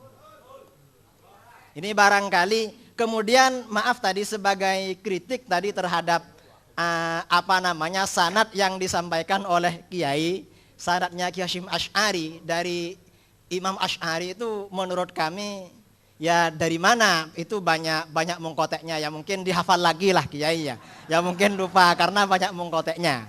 Terima kasih. Assalamualaikum warahmatullahi wabarakatuh. Baik, terima kasih. Sebelum kami berikan kepada beliau Kiai Haji Said Agil Sirot, kita sejak awal kita sampaikan bahwa kita tabayun forumnya, kita tetap dalam suasana jernih dan hati nurani kita. Saya persilakan untuk Yai Said dulu. Terima kasih. Ya namanya yatafaqahu namanya. Yatafaqahu itu fi'il mudhari', jadi harus up to date. Harus kontekstual. Kalau masih cara lama, fi'il madhi namanya. Allah aja mau menyuruh yatafaqahu fi'il mudhari'. Jadi harus berkembang berpikir itu, jangan mandek. Wal yungdhiru, begitu pula membina masyarakat harus kontekstual, harus up to date, harus at-tajdidul mustamir. Nah, karena ya yungdhiru fil mudhari', harus zaman hal dan istiqbal. Kalau masih khutbahnya masih cerita Nabi Musa mandi di sungai bawa batu, bawa seruannya Nabi Musa, itu fil madhi namanya masih. Sekarang harus up to date. Nah, yang kesalahan-kesalahan itu karena saya nulis. Kalau saya nggak nulis nggak tahu salahnya kan. Jadi kalau ente nggak nulis nggak tahu salahnya, nggak nulis. Ya, al khoto minal amal. Orang yang kesetrum ya tukang listrik, udah kutik listrik. Kalau nggak pernah pegang listrik nggak pernah kesetrum. Orang nabrak ya supir, karena nyupir. Coba nggak jadi supir nggak pernah nabrak. Jadi kesalahan itu karena dari amal, kesalahan itu. Kalau nggak mau salah ya jangan beramal, nanti nggak mau salah nanti. Bahwa Ali Sami Nasyar hanya mengambil dari Mu'tazilah itu tidak benar, Said. Ali Sami Nasyar malah menekankan mengambil dari Al-Maqalatul Islamiyyin, Al-Milal wa Nihal, selalu ngambil dari itu. Al-Milal wa Nihal, Al-Farqu Bainal Firaq, karena Ali Sami Nasyar terkenal Asy'ari abad ke-20. Yang paling mempertahankan mazhab Asy'ari di Mesir, beliaulah orangnya. Ketika Asy'ari baru saja habis diserang oleh Syekhul Akbar Muhammad Abduh, the Grand of Sheikh Al-Azhar. Nah, tentang sanad tadi, memang siapa tadi? Wasil bin Atha, temannya Abu Hashim memang ya. Abu Hashim kenapa namanya Abu Hashim padahal dia nggak punya istri, mati belum punya istri, tapi namanya kok Abu Hashim. Saya nggak tahu kenapa namanya Abu Hashim, padahal nggak punya anak. Abu Hashim ini anaknya Muhammad bin Hanafiyah. Dialah yang menggerakkan pasukan di bawah tanah untuk menggulingkan dinasti Bani Umayyah. Pimpinan di timur Abu Muslim Al-Khurasani, itu kadernya Abu Hashim yang akan siap menggulingkan Bani Umayyah. Abu Hashim punya catatan pasukan-pasukan itu, jaringan-jaringan lah. Di tengah jalan sakit perut, lari ke rumahnya Ali bin Abdullah bin Abbas. Mati di situ, wafat di rumahnya Ali bin Abdullah bin Abbas, Abu Hashim itu. Mati dibuka tasnya oleh Ali bin Abdullah bin Abbas. Ternyata nama-nama jaringan-jaringan kader-kader Syiah yang akan menggulingkan dinasti Bani Umayyah diambil oleh Ali bin Abdullah bin Abbas. Jadi perjuangan Abu Hashim diteruskan oleh Bani Abbas. Menang. Pertama kali khalifah adalah Muhammad Abul Abbas ibn Ali bin Abdullah bin Abbas yang terkenal As-Saffah. Mengapa As-Saffah? Karena semua Bani Umayyah gede cilik lanang wadon tuwa enom patine kabeh oleh Muhammad ibn Ali ibn Abdullah ibn Abbas. Laki, perempuan, tua, muda, kecil, bunuh semua. Kecuali satu yang lari, Abdurrahman Ad-Dakhil, lari dari Syria sampai ke Spanyol, ke mana Andalus. Maka dinasti Bani Umayyah berdiri sendiri di sana. Terjadilah perdebatan bagaimana hukumnya kalau ada imam dua khalifah. Di timur Bani Abbasiyah, di barat Bani Umayyah. Itulah cerita Abu Hashim, sedikit tentang Abu Hashim. Abu Hashim orangnya cerdas, orangnya pinter, cerdas, politisi, aktivis, energik. Bisa membangun jaringan di bawah tanah malah yang akan menggulingkan dinasti Bani Umayyah. Ternyata tidak panjang umurnya, malah mati belum kawin, diambil alih oleh Ali bin Abdullah bin Abbas, yang nanti suksesnya khalifah pertama Bani Abbas adalah Muhammad Abul Abbas As-Saffah ibn Ali ibn Abdullah bin Abbas. Itu yang membantai semua Bani Umayyah sehabis-habisnya itu. Maka disebut As-Saffah, jagal, apa jagal ya Saffah itu ya? Haus darah. Nah, itu sekitar itu. Jadi Al-Islam Nasyar mengambil dari Waqatul Islamiyin, dari Melawani Hal dan seterusnya. Masalah apa tadi? Gabungan antara Mu'tazilah dan Syiah ceritanya begini. Setelah Mutawakkil 'ala Allah berkuasa, maka tokoh-tokoh Mu'tazilah dipecatin semua dari lembaga-lembaga pendidikan, pecat semua. Yang tadi sebelumnya gajinya besar-besar. Waktu zaman Ma'mun, Mu'tasim, Wathiq, kalau Mu'tazilah gajinya berapa ya? Kira-kira kalau sekarang berapa? Kira-kira sekarang berapa? 10 juta lah ya sebulan. Kalau yang qala Rasulullah Mujibatul Husli 2 juta. Furudil Wudu'i 2 juta. Tapi kalau yang ilmu kalam, filsafat 10 juta. Itu zaman Ma'mun, Mu'tasim, Wathiq. Mutawakkil 'ala Allah membalik keadaan. Yang ngajarkan hadis besar gajinya. Yang ilmu kalam diberangus malah. Dipecatin. Oleh gubernur Dailam, namanya Ibnu Ibad, yang Syiah. Sini. Mu'tazilah kamu sudah gak dipakai di Kairo, gak dipakai di Mekah Madinah, di Syria, sudah dikucilkan di sini. Maka terjadi eksodus, ulama-ulama Mu'tazilah pindah ke Dailam yang gubernur waktu itu Syiah Ibnu Ibad. Di sini hebatnya Syiah. Hebatnya gimana? Prinsip Syiahnya tidak luntur. Tetap percaya pada wasiyah, ismatul a'immah, raj'ah, mahdiyah, taqiyah, tapi intelektual dibangun karena kemasukan Mu'tazilah. Dari sejak itulah Syiah bukan hanya partai politik, tapi juga gerakan-gerakan intelektual sampai sekarang. Sampai sekarang embargo spare part pesawat oleh Amerika, iya. Amerika melarang ngirim onderdil pesawat ke Iran. Ya wes ora apa-apa, gawe dhewe. Sampai sekarang spare part onderdil pesawat Iran itu bikin sendiri. Enggak usah beli dari luar negeri karena diembargo oleh Amerika. Dan sekarang satu negara yang melawan Amerika ya Iran. Lepas dari mazhabnya salah, klerus lah, apa kufur apa pokoknya yang sekarang satu-satunya orang yang berani menantang Amerika itu Syiah. Satu negara yang tidak punya utang juga Iran. Satu-satunya yang membela Palestina terang-terangan wis ora ono basa-basi ya Iran. Padahal Palestina tidak ada Syiah. Orang Palestina enggak ada Syiah, orang Palestina. Tapi yang membelain Palestina mati-matian Iran. Ini lepas dari kufrun apa nifakun apa dolalun lah. Iya. Apa? Ayat setan. Mohon tidak disela dulu ya biar selesai. Ya jadi enggak ini bukan begitu. Ini sisi positifnya Syiah. Sisi positifnya Iran. Adapun beda dengan kita ya, tapi ada positifnya sekarang satu negara yang bisa memproduksi uranium menjadi tenaga nuklir. Nah, kalau kita kan masih memproduksi mandoan, keripik tempe, Iran sudah memproduksi uranium. Tentang sanad tadi, yang mengkotik tadi sanad ahli sunnah, itu dari tahun saja, kita lihat dari tahun dan dari pengaruh. Syehristani terpengaruh Ghazali. Rozi terpengaruh oleh Syehristani. Itu saya bacanya di situ. Pengaruh. Jadi ini berarti gurunya. Guru bukan berarti harus ngaji face to face, enggak. Tapi pengaruh. Seperti saja muridnya Mbah Asy'ari, saya enggak pernah ngaji sama beliau, tapi saya terpengaruh pikirannya. Atau ada orang mengikuti pikirannya Gus Dur, berarti muridnya itu, walaupun enggak pernah kenal dengan Gus Dur. Nah, jadi sanad tadi pengembangan dari pola pikir sebelumnya saya anggap itu gurunya, minimal melalui kitabnya. melalui tulisannya. Imam Syahristani sangat terpengaruh oleh Ghazali, Imam Rozi sangat terpengaruh oleh Syahristani, Imam Sanusi terpengaruh oleh Khalduddin Al-Ijid dan seterusnya. Apalagi tadi? Yang satu lagi apa? Masalah Syiah bunuh orang, Ahli Sunnah juga bunuh orang banyak.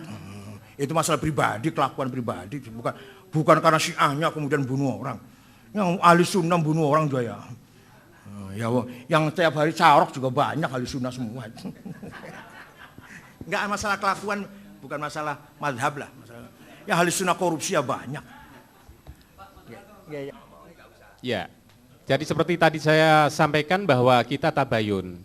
Jadi mohon fokus pada persoalan-persoalan yang tadi telah disampaikan oleh Forum Kiai Muda, kemudian apa yang disampaikan oleh beliau Kiai Said Agil, di luar konteks itu saya sebagai moderator tidak akan menerima. Saya persilakan termin pertama, saya buka 5 penanya. Assalamualaikum warahmatullahi wabarakatuh. Saya Rahmat dari Jember. Jadi Bapak Kiai masih belum sempat menjelaskan, menjawab ulang bahwa Aswaja itu muncul dilatar belakangi oleh politik yang katanya cerita tentang bahwa Rasul ketika ada orang yang disuruh masuk Islam itu tadi dan janji bahwa akan menguasai Persia dan Romawi dikuasai Islam, tadi belum sempat dijawab. Padahal Rasul sendiri kata Allah wa ma yantiqu anil hawa in huwa illa wahyuha. Itu mohon dijawab ulang. Terima kasih. Yes, saya akan menguasai Persia dan Romawi. Itu gitu loh, namanya bahasa statement politik namanya. Tapi kalau ya bukan. Ya, tapi itu adalah proyeksi. Proyeksi apa? Agenda ke depan. Bukan motif politik. Kelahirannya Islam bukan karena motif politik, tetapi Islam, ada agenda. Ya, Islam tidak bisa lepas dari proyeksi-proyeksi Islam dilahirkan karena motif politik. Atau begini, mohon bisa diselesaikan dulu. Selesaikan dulu. Ya kalau saran bisa terbit kedua saja. Monggo ya, silakan. Yang itu tadi, kata-kata satuf tahu itu adalah statement politik. Statement politis, proyeksi ke depan agenda politik. Majapahit, Pajajaran harus hilang. Caranya tapi harus hilang. Itu namanya agenda politik namanya. Kalau agenda dakwah kan tidak, kalau agenda dakwah kan dakwah, nggak usah bicara kekuasaan, itu namanya dakwah namanya. Nun sewu Kiai, jadi kalau pada buku Kiai sebentar, itu sebentar, tolong dihargai saya sebagai moderator ya. Tadi sudah dijawab oleh Yai, saya persilakan kesempatan berikutnya. Terima kasih. Tadi saya minta kalau sudah katanya Pak Ustadz tidak akan salah tanpa menulis. Ini pepatah kuno mengatakan jangan harapkan menang kalau takut kalah. Yang pertama. Yang kedua, kalau memang buku yang sudah ditulis oleh Bapak Ustadz atau Kiai Haji Said Agil Sirat, maaf Kiai, ini saya baru kenal Kiai. Kalau memang sudah ada keraguan dengan penjelasan daripada Ustadz Idrus Romli, mohon Bapak Kiai Profesor Dr. Kiai Haji Said Agil Sirat mohon mencabut bukunya yang sudah beredar seluruh Indonesia. Apa yang disampaikan oleh Bapak Said Agil mengenai penyegaran, yang dulu katanya penyegaran kajian Aswaja, ternyata sudah menabrak sana sini, sehingga yang pertama ditabrak adalah kajian ta'arif dari Aswaja yang disampaikan oleh Hasyim Asy'ari. Beliau tidak malu-malu sekali mengatakan ini maaf agak risih dan memalukan. Kedua juga menabrak para sahabat-sahabat Rasulullah SAW dengan mengatakan Utsman pikun dan juga saatnya sudah mundur dari khalifah. Ketiga juga tidak luput dari para sahabat, juga Nabi juga menjadi objek dari tabrakan beliau. Saya antusias kepada kecerdasan kepada Bapak Said Agil. Nabi yang Cuma, mana? Nabi yang mana? Saya tabrak mana Nabi? Kenapa? Nabi yang saya tabrak mana? Tabraknya di dalam makalah Bapak itu Nabi belum tuntas menyelesaikan masalah konflik kesukuan dan juga masalah fanatisme qabilah. Juga amanatun naql yang disampaikan oleh Bapak Said Agil, terutama menyebut masalah membunuh Sayyidina Utsman, di situ disebut Muhammad bin Abu Bakar As-Siddiq. Ini dari mana Bapak Said? Ternyata yang berdasarkan rujukan-rujukan dari kitab-kitab tarikh bukan Muhammad bin Abu Bakar As-Siddiq. Bahkan beliau pertama kalinya orang yang tidak jadi mengadakan niat yang tidak baik itu. Terus juga perbedaan firqah salasina firqatan juga diragukan oleh Bapak Said, yang mana kesahihannya juga sudah jelas riwayat Tirmidzi atau Baihaqi, Ahmad bin Hanbal dan lain sebagainya, dan itu sahih. Kalau seandainya ahli sunnah dikatakan bahwa lahir dari konflik politik, maka pertanyaan saya adalah ketika pertentangan antara Syiah, Khawarij dan juga Muawiyah, ahli sunnah itu di mana? Ada yang mengatakan bahwa golongan-golongan yang diam dan golongan-golongan yang bertaubat setelah itu, itulah ahli sunnah yang terus melakukan ajaran Rasul, termasuk Abdullah bin Umar. Nah, kalau kita melihat ahli sunnah itu mempunyai unsur politik dalam ajaran-ajarannya, saya tidak pernah melihat di dalam kitab-kitab akidah ahli sunnah itu justru yang dibahas masalah-masalah akidah, tidak unsur-unsur politik seperti itu. Jadi permasalahan dengan Mu'tazilah itu kalau yang saya lihat permasalahan ilmiah. Yang terakhir, perbedaan antara Said Aqil dan Imam Al-Asy'ari ketika membuat karya maqalat Islamin atau karya-karya Asy'ariyah yang terakhir adalah kalau Ustadz atau Kiai Haji Said Aqil itu memflorkan bahwa ini semua dari perut Islam. Tetapi kan harus diperjelas agar orang awam itu bisa mampu mencerna dengan baik mana ajaran benar, mana yang tidak. Persalahan itu masalah elit, bahwa itu tidak boleh dikafirkan, itu elit. Tetapi saya mohon ada ungkapan-ungkapan yang dipahami secara awam bahwa ahli sunnah lah yang benar. Itu. Terima kasih. Assalamualaikum warahmatullahi wabarakatuh. Bapak Ibu sekalian, nanti ada termin berikutnya ya, dengan pertimbangan berikutnya. Saya persilakan pada Pak Said. Terima kasih. Yang saya kritik takrifnya, bukan Syekh Hasyim Asy'arinya, bukan. Apakah redaksi Ahlussunnah adalah yang mengikuti salah mazhab dalam akidah Asy'ari Maturidi, dalam fikih salah satu mazhab 4 Hanafi Maliki Hambali, dalam tasawuf Junaidi. Apa itu takrif? Jenengan semua tahulah. Takrif itu harus ayyakuna jami'an mani'an, jelas cakupannya, jelas batasannya, harus pakai jenis wal fasl. Kalau jenis dan nau namanya rosem. Nah masa ta'arif punya Ahlussunnah adalah yang mengikuti, masa begitu ta'arif tuh? Nah, monggo dipikir secara jangan dulu cari emosi. Seandainya yang ngomong bukan Kiai Hasyim dah, yang ngomong bukan Kiai Hasyim, yang ngomong Pak Husnun yang ngomong. Ahlussunnah adalah yang mengikuti mazhab 4, yang mengikuti mazhab 2 dalam akidah, Asy'ari Maturidi, yang mengikuti Junaidi dan Ghazali dalam tasawuf. Saya kira orang akan mengatakan gombal itu. Karena yang ngomong Pak Husnun. Karena ketika ngomong Kiai Hasyim Asy'ari, dikritik seakan-akan yang kritik itu keluar dari apalah. Padahal itu bukan takrif. Maksud takrif kayak gitu? Kita semua ngaji mantek kan, semua munawarok kan semua ngaji. Ayyakuna jami'an mani'an, jenis fasol, kalau jenis naub namanya rosem. Ya, al-insan haywanun natik, itu baru takrif. Jami' mani'. Ya itu, jadi bukan saya menghina Kiai Hasyim, tidak. Tapi bahwa itu bukan ta'rif. Monggo dipikir monggo. Kita ngaji mantek semua kan. Ta'rif itu bukan manusia adalah Zaid, Abu Bakar, Agus, Joko. Ya bukan itu ta'rif, bukan. Manusia adalah hayawan, jenis. Tapi hayawan yang bagaimana? Natik, itu batasannya. Hayawan cakupannya, natik batasannya, jami'an mani'an. Wa asy' la yutasawwar illa bil had. Walhad ayyakuna jami'an mani'an. Kan gitu dalam ilmu manteknya itu. Soal saya dengan Kiai Hasyim Asy'ari, saya katakan tadi sampai sekarang pagi dan sore selalu saya baca Fatihah untuk Mbak Hasyim. Sebenarnya rahasia, yaitu rahasia dapur sebenarnya, tapi nggak apa-apa lah.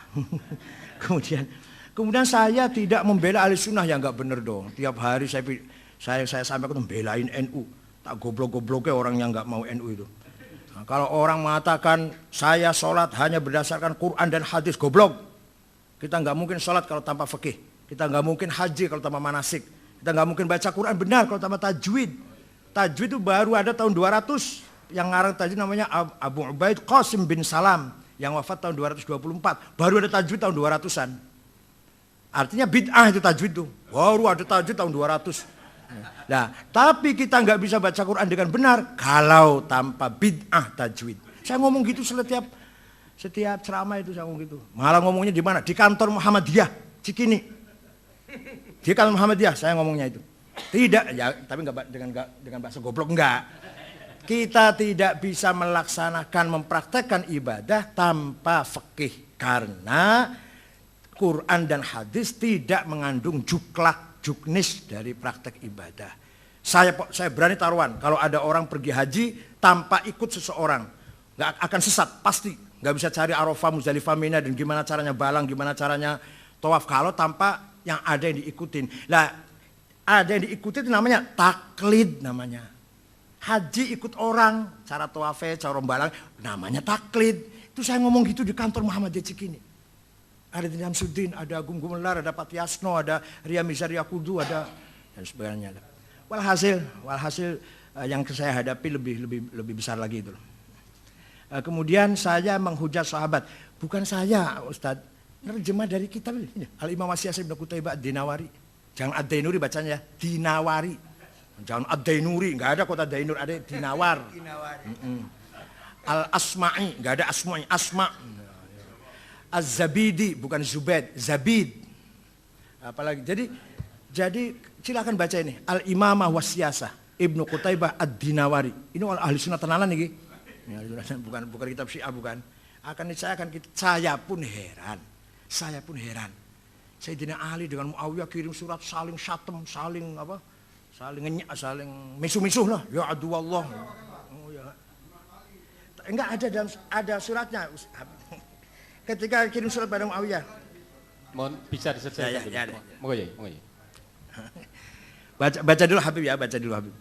Kemudian saya bukan hujat Nabi, saya mengatakan orang Arab ternyata belum siap menghilangkan kesukuan. Begitu Rasulullah wafat, mulai intrik kesukuan mulai muncul, walaupun belum sangat.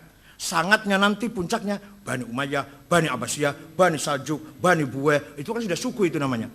Ketika Sayyidina Ali, ketika Rasulullah, Sayyidina Ali tidak pernah mengatakan Al-Hashimi, nggak pernah. Ali Al-Murtado, Abu Bakar As-Siddiq, bukan Al-Taimi, Umar Al-Faruq, bukan Al-Adai. Artinya suku itu nomor berapa lah? Fam itu loh. Nah, setelah Rasulullah wafat sudah mulai muncul ada pertimbangan kesukuan. Apalagi ketika tim formatur 6 orang yang akan mengganti Sayyidina Umar. Itu udah pertimbangan sukunya besar sekali. Sayyidina Tolha mengatakan, saya nggak mungkin. Saya kan dari Adi. Masa Adi? Umar dari Adi, saya Adi. Nggak mungkin. Adi lagi nggak mungkin.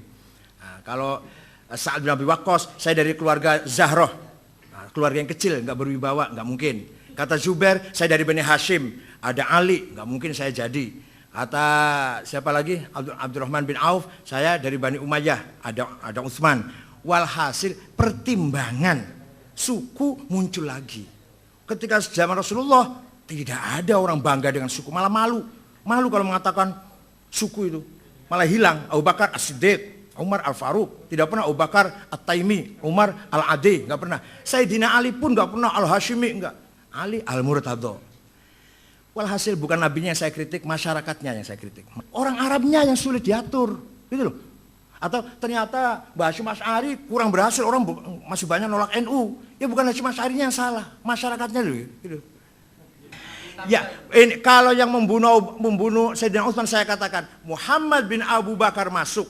Begitu pegang Sayyidina Utsman, kepalanya Utsman melihat, oh kamu Muhammad tah. Kalau bapak kamu tahu apa yang kamu lakukan, niscaya bapak kamu marah.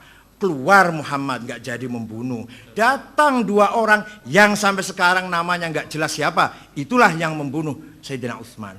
Udah Muhammad memang sudah akan bunuh. Udah masuk pegang kepalanya Utsman.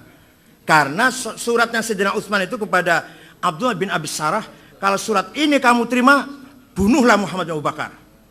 Tangkap Muhammad bin Abu Bakar dan bunuh. Perintah surat palsunya, surat yang dibawa oleh budak hitam yang ketahuan di tengah jalan di rombongan Mesir. bahwa saya bahasanya kasar itu saya baru datang dari luar, bahasa barangkali kasar barangkali. Nah, nanti saya halusin lah, saya berhalusin. Gitu aja ini. Ya. Kemudian ahli sunnah wal jamaah itu adalah sejak zaman sahabat. Ya jelas dong. Saya pun mengatakan NU itu yang persis zaman Rasulullah, NU ini. Yang persis zaman Rasulullah, NU ini. Contohnya sahabat memuji Rasulullah diam. Ka'ab bin Zuhair banat Su'ad.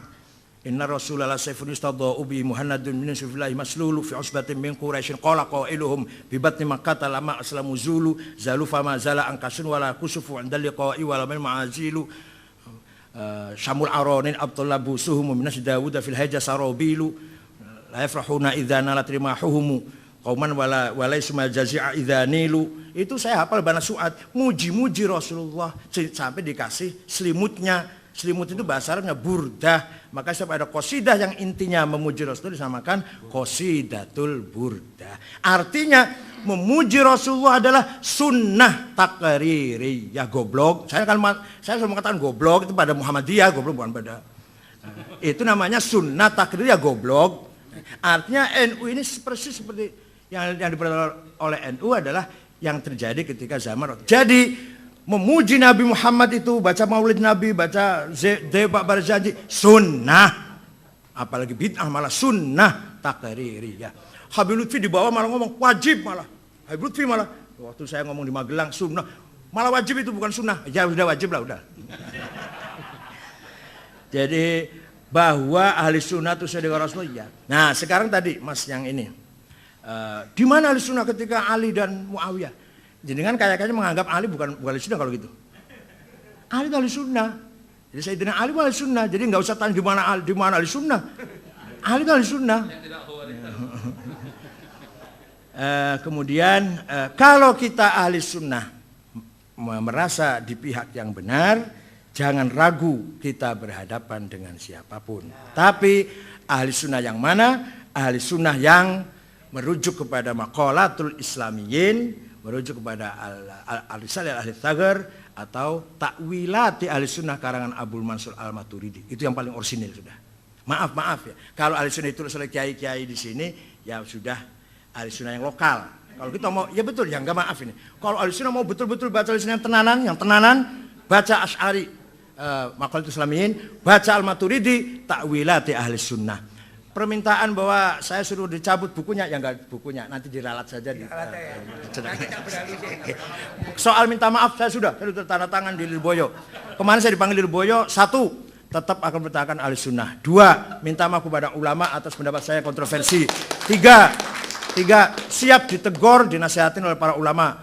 4, akhlakul karimah. 5, mendekatkan kepada saya tanda tangan. Pokoknya asal tidak tanda tangan dilarang kawin lagi, saya tanda tangan lah. Kalau dilarang masna saya nggak mau tanda tangan kalau dilarang. Kalau hanya itu saya tanda tangan. Tolong dihormati dulu biar beliau bicara dulu. Assalamualaikum warahmatullahi wabarakatuh. Pertama saya kenalkan kepada Ustadz Said Agil Syiraj. Nama saya Ahmad bin Zain Al-Kaf. Saya Ketua Yayasan Al-Bayinat bidang organisasi. Dan saya Awan Syuriah NU PWNU Jawa Timur. Kami yakin bahwa antum bukan pengikut Syiah, tidak berakidahkan Syiah. Namun catatan di tempat kami, istilahnya di komputer kami penuh nama-nama antum, laporan-laporan mengenai antum, yang isinya komentar-komentar antum yang sifatnya membela Syiah. Di mana komentar-komentar tersebut sangat merugikan ahlus sunnah, khususnya kaum Nahdliyin. Sehingga banyak, bisa dikatakan 95% pengikut Syiah adalah Nahdliyin, kaum Nahdliyin yang digerogoti oleh antek-antek Syiah. Perlu Anda perkenalkan yang hadir di sini adalah pejuang-pejuang ahli sunnah dari Nahdliyin semua. Dari Bangil, dari Jember, dari mana-mana, dari Surabaya dan sekitarnya dari Jawa Timur sini. Nah, mereka merasa sakit hati kepada Syiah dan mereka sudah berhadapan tinggal bunuh-bunuhan saja. Dan mereka lebih sakit hati lagi kepada pengurus PBNU, di mana mereka sudah berhadapan akan bunuh-bunuhan, pimpinan kita justru rangkulan dengan orang-orang Syiah. Kami tahu di belakang itu adalah fulus. Kami tahu dan kami berani bersumpah karena kami ada orang kami di dalam Syiah. Kami mempunyai data untuk antum ketahui. Antum sebagai orang BWH, Saya dapat uang. kami tidak mau membuka rahasia seseorang. Bahwa dekatnya tokoh-tokoh kita NU di sana adalah karena fulus. Dan ini sebagian diakui karena katanya bantuan dari luar negeri semua sudah diambil sama Gus Dur, tinggal yang dari Iran saja yang masih masuk. Wallahu alam, ini betul tidaknya. Antum lebih tahu. Untuk itu kami minta kepada antum agar segera memutuskan hubungan sama mereka. Berapa sih mereka itu? Apa keuntungannya? Antum dekat dengan mereka, berapa banyak kaum Nahdliyin yang digerogoti sama mereka. Tiap hari kita ini ngepuk-ngepuk, jangan sampai kita ini digerogoti. Tapi dari atas justru kita ini ditikam dari belakang oleh tokoh-tokoh kita. Tolong fadlan, minta tolong atas nama warga Nahdliyin di Jawa Timur, tolong putuskan hubungan dengan Syiah. Kami 20 tahun bendung, jogo, sampai di Serobon Syiah. Tapi antum kasih jalan mereka untuk gerogoti kita. Saya bukan Syiah. Karena Syiah itu udah ada definisinya. Atba'u aliyin alladzina ya'taqiduna bi imamatihi nasson wa ta'yinan. Lah saya tidak percaya. Saya enggak percaya itu. Enggak percaya itu. Saya bukan atba'u aliyin alladzina ya'taqiduna bi imamatihi nasson wa ta'yinan, bukan. Bahwa orang Syiah itu yang harus meyakini Ali itu jadi khalifah dengan dasar wasiat dari Rasulullah. Nek aku mati gantinya Ali. Saya nggak percaya itu. Ali mau mati, nek aku mati gantiku Hasan. Saya nggak percaya itu. Hasan mau mati wasiat ganti saya Husain. Husain mau mati wasiat ganti saya Ali Zainal Abidin. Ali Zainal Abidin wasiat ganti saya Muhammad Bakir. Muhammad Bakir wasiat ganti saya Ja'far. Ja'far wasiat ganti saya Musa Al-Kazim. Musa Al-Kazim wasiat ganti saya Ali Ridho. Ya itu saya hafal, itu saya hafal. Lah tapi saya nggak percaya dengan itu semua. Dan saya tidak percaya ismatul a'immah. Dan saya tidak percaya awwal wajibin al insan ma'rifatul imam. Itu Syiah itu. Kalau saya tidak. Kalau kita tidak, awal wajibin al insan ma'rifatul ilah. Kalau Syiah ma'rifatul imam. Wa man lam ya'rif bil imam kafar. Itu saya nggak percaya itu. Jadi saya bukan Syiah yang jelas. Hanya dalam pembahasan ilmiah, analisis ilmiah sejarah, kita tidak bisa menyampingkan peranan Syiah dalam dakwah. Dalam sejarah loh Pak, dalam sejarah. Syiah juga pernah perang dengan nggih.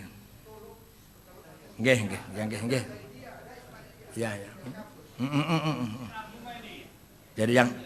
Jadi yang imam 12 namanya, yang percaya pada imam itu 12 imamiyah. Kalau yang berhenti pada Ali Zainal Abidin, Muhammad bin Hanafiyah namanya kisaniyah. Yang mendirikan adalah Mukhtar ibn Abi Ubaid yang berjasa, Mukhtar ibn Abi Ubaid berjasa membunuh semua pembunuh Husain. Semua pembunuh Husain dibunuh oleh Mukhtar bin Abi Ubaid sampai kepalanya dibawa ke Muhammad bin Hanafiyah. Nah, tapi berhenti di situ. Kalau yang sampai Muhammad Al-Baqir kemudian Ali Zainal Abidin kemudian mengangkat Zaid, namanya Zaidiyah. Nah, itu di Yaman yang dekat dengan ahli sunnah. Maka ahli sunnah pun baca kitab Zaidiyah, Nailul Autor, Fathul Qadir fit Tafsir, nah, itu Syarah Bulughul Maram, itu yang nulis Syiah Zaidiyah oleh ya, tapi artinya kiai-kiai NU pun membaca Syarah Subul Salam, Syarah Bulughul Maram itu yang ngarang Syiah Zaidiyah. Nailul Autor itu yang ngarang Syiah Syaukani, Syiah Zaidiyah. Nah, ketika Imam Zaid mau perang, mau menyerang Khalifah Abu Ja'far apa ya? Ja'far apa? Kemudian di tengah jalan pengikutnya tanya, "Ma ra'yuka fil imamain fis syaikhain?" Pendapat kamu tentang Abu Bakar Umar bagaimana? Imam Zaid mengatakan berdua itu adalah orang baik, laki-laki itu adalah orang baik. Idzan nahnu rafadnak. Kalau demikian kami menolak kamu. Kemudian misah, pecah. Nah, yang pecah itu namanya Rafidhah. Dari kata mereka idzan rafadnak. Itu asal mulanya gelar Rafidhah. Kemudian sampai Ja'far Shadiq, Ja'far Shadiq putra pertama namanya Ismail, tapi Ismail ini wafat sebelum Ja'far. Tapi begitu Ja'far Shadiq mati, kata orang tetap pengganti Ja'far Ismail, walaupun Ismail itu mati sebelumnya Ja'far, itulah Ismailiyah. Berhenti di situ, Imam. Namanya Sab'iyah 7. Nanti pecah jadi 2. Yang sekarang ada Nizariyah, ada Bahroh. Bahroh di Bali ada, di India banyak. Nizariyah pecah lagi jadi Nusairiyah dan Alawiyah. Dan Alawiyah Hafidh Asad. Alawiyah, kalau Bahroh Nizariyah jadi Duruz, Walid Jumblat, Kamal Jumblat. Nah, kalau yang Alawiyah jadi Binazir Buto, Ali Buto, itu Ismailiyah Nizariyah. Oh, panjang lebar. Ali Khan, Abdul Karim Khan, itu pengusaha konglomerat muslim, itu Ismailiyah Nizariyah. Nah, yang terus sampai 12 namanya Imamiyah atau Ithna Asyariyah. Yang kalau kita akui secara jujur, mereka berjuang melawan Israel, membela Palestina sekarang. Itu adalah Ithna Asyariyah. Assalamualaikum warahmatullahi wabarakatuh. Alhamdulillah, seluruh yang hadir saya doakan hidupnya diberkahi Allah. Panjang umur, murah rezeki. Diskusi yang akrab penuh kekeluargaan ini dapat saya simpulkan satu, bahwa akhina fillah Kiai Haji Profesor Dr. Said Agil Sirot adalah bukan orang Syiah. 2, dia adalah orang NU asli, tetap berpegang kepada nilai-nilai salaf, berpegang pada kitabullah, sunnat Rasul, dan ijma'nya para sahabat. Adapun ada sisi-sisi beda adalah dalam kajian pemikiran dan sudut pandang. Kepala sama berambut, kecerdasan beda. Bismillahirrahmanirrahim. Alhamdulillahirabbil alamin. Hamdan yuwafi ni'amahu wa yukammilu mazidah. Ya Rabbana lakal hamdu kama yanbaghi li jalali wajhika wa 'azimi sultanik. Allahumma salli wa sallim wa barik ala sayyidina Muhammadin nurid dad wa sirri sari bisairil asma'i was sifat. Allahumma salli ala sayyidina Muhammadin al-fatih lima ughliqa wal khatim lima sabaq. Nasilil haqqi bil haqq wal hadi ila siratikal mustaqim wa ala ali haqqa qadrihi wa miqdaril azim. Allahumma sallimna min fitnati hadhiz zaman. Allahumma sallimna min fitnati hadhiz zaman.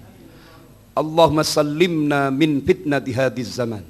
Allahumma dina siratal mustaqim, siratal anbiya'i wal mursalin. Allahumma dina siratal mustaqim, siratal ulama'i was salihin. Allahumma inna nas'aluka al-'afwa wal 'afiyah fid dunya wal akhirah. Allahumma inna nas'aluka bi anna ashhadu annaka antallahu la ilaha illa antal ahadus samad alladzi lam yalid wa lam yulad wa lam yakul lahu kufuwan ahad. Allahumma la ilaha illallah wa antal mannan badi'us samawati wal ardi dal jalali wal ikram. Allahumma yassir lana umurana ma'ar rahati liqulubina wa abdanina wassalama wal afiyah fi dinina wa dunyana. Ya Allah ya Rahman, Ya Rahim, Ya Fattah, Ya Alim, Ya Razak, Ya Karim, Ya Sami, Ya Basir, Ya Adim Sultan, Ya Qadim Al-Ihsan, Ya Daiman Na'ma, Ya Basit Rizki, Ya Kathir Al-Khairat, Ya Wasi Al-Ata, Ya Dafi Al-Bala, Wa Ya Sami Ad-Du'a, Ya Hadiran Laysa Bighaib, Ya Mawjudan Inda Syada'id, Ya Khawfiyal Lutfi, Ya Latifat Sun'i, Ya Haliman La Yajah. Wa sallallahu ala sayyidina Muhammad wa ala alihi wa sahbihi sallam. Alhamdulillah. Wassalamualaikum warahmatullahi wabarakatuh.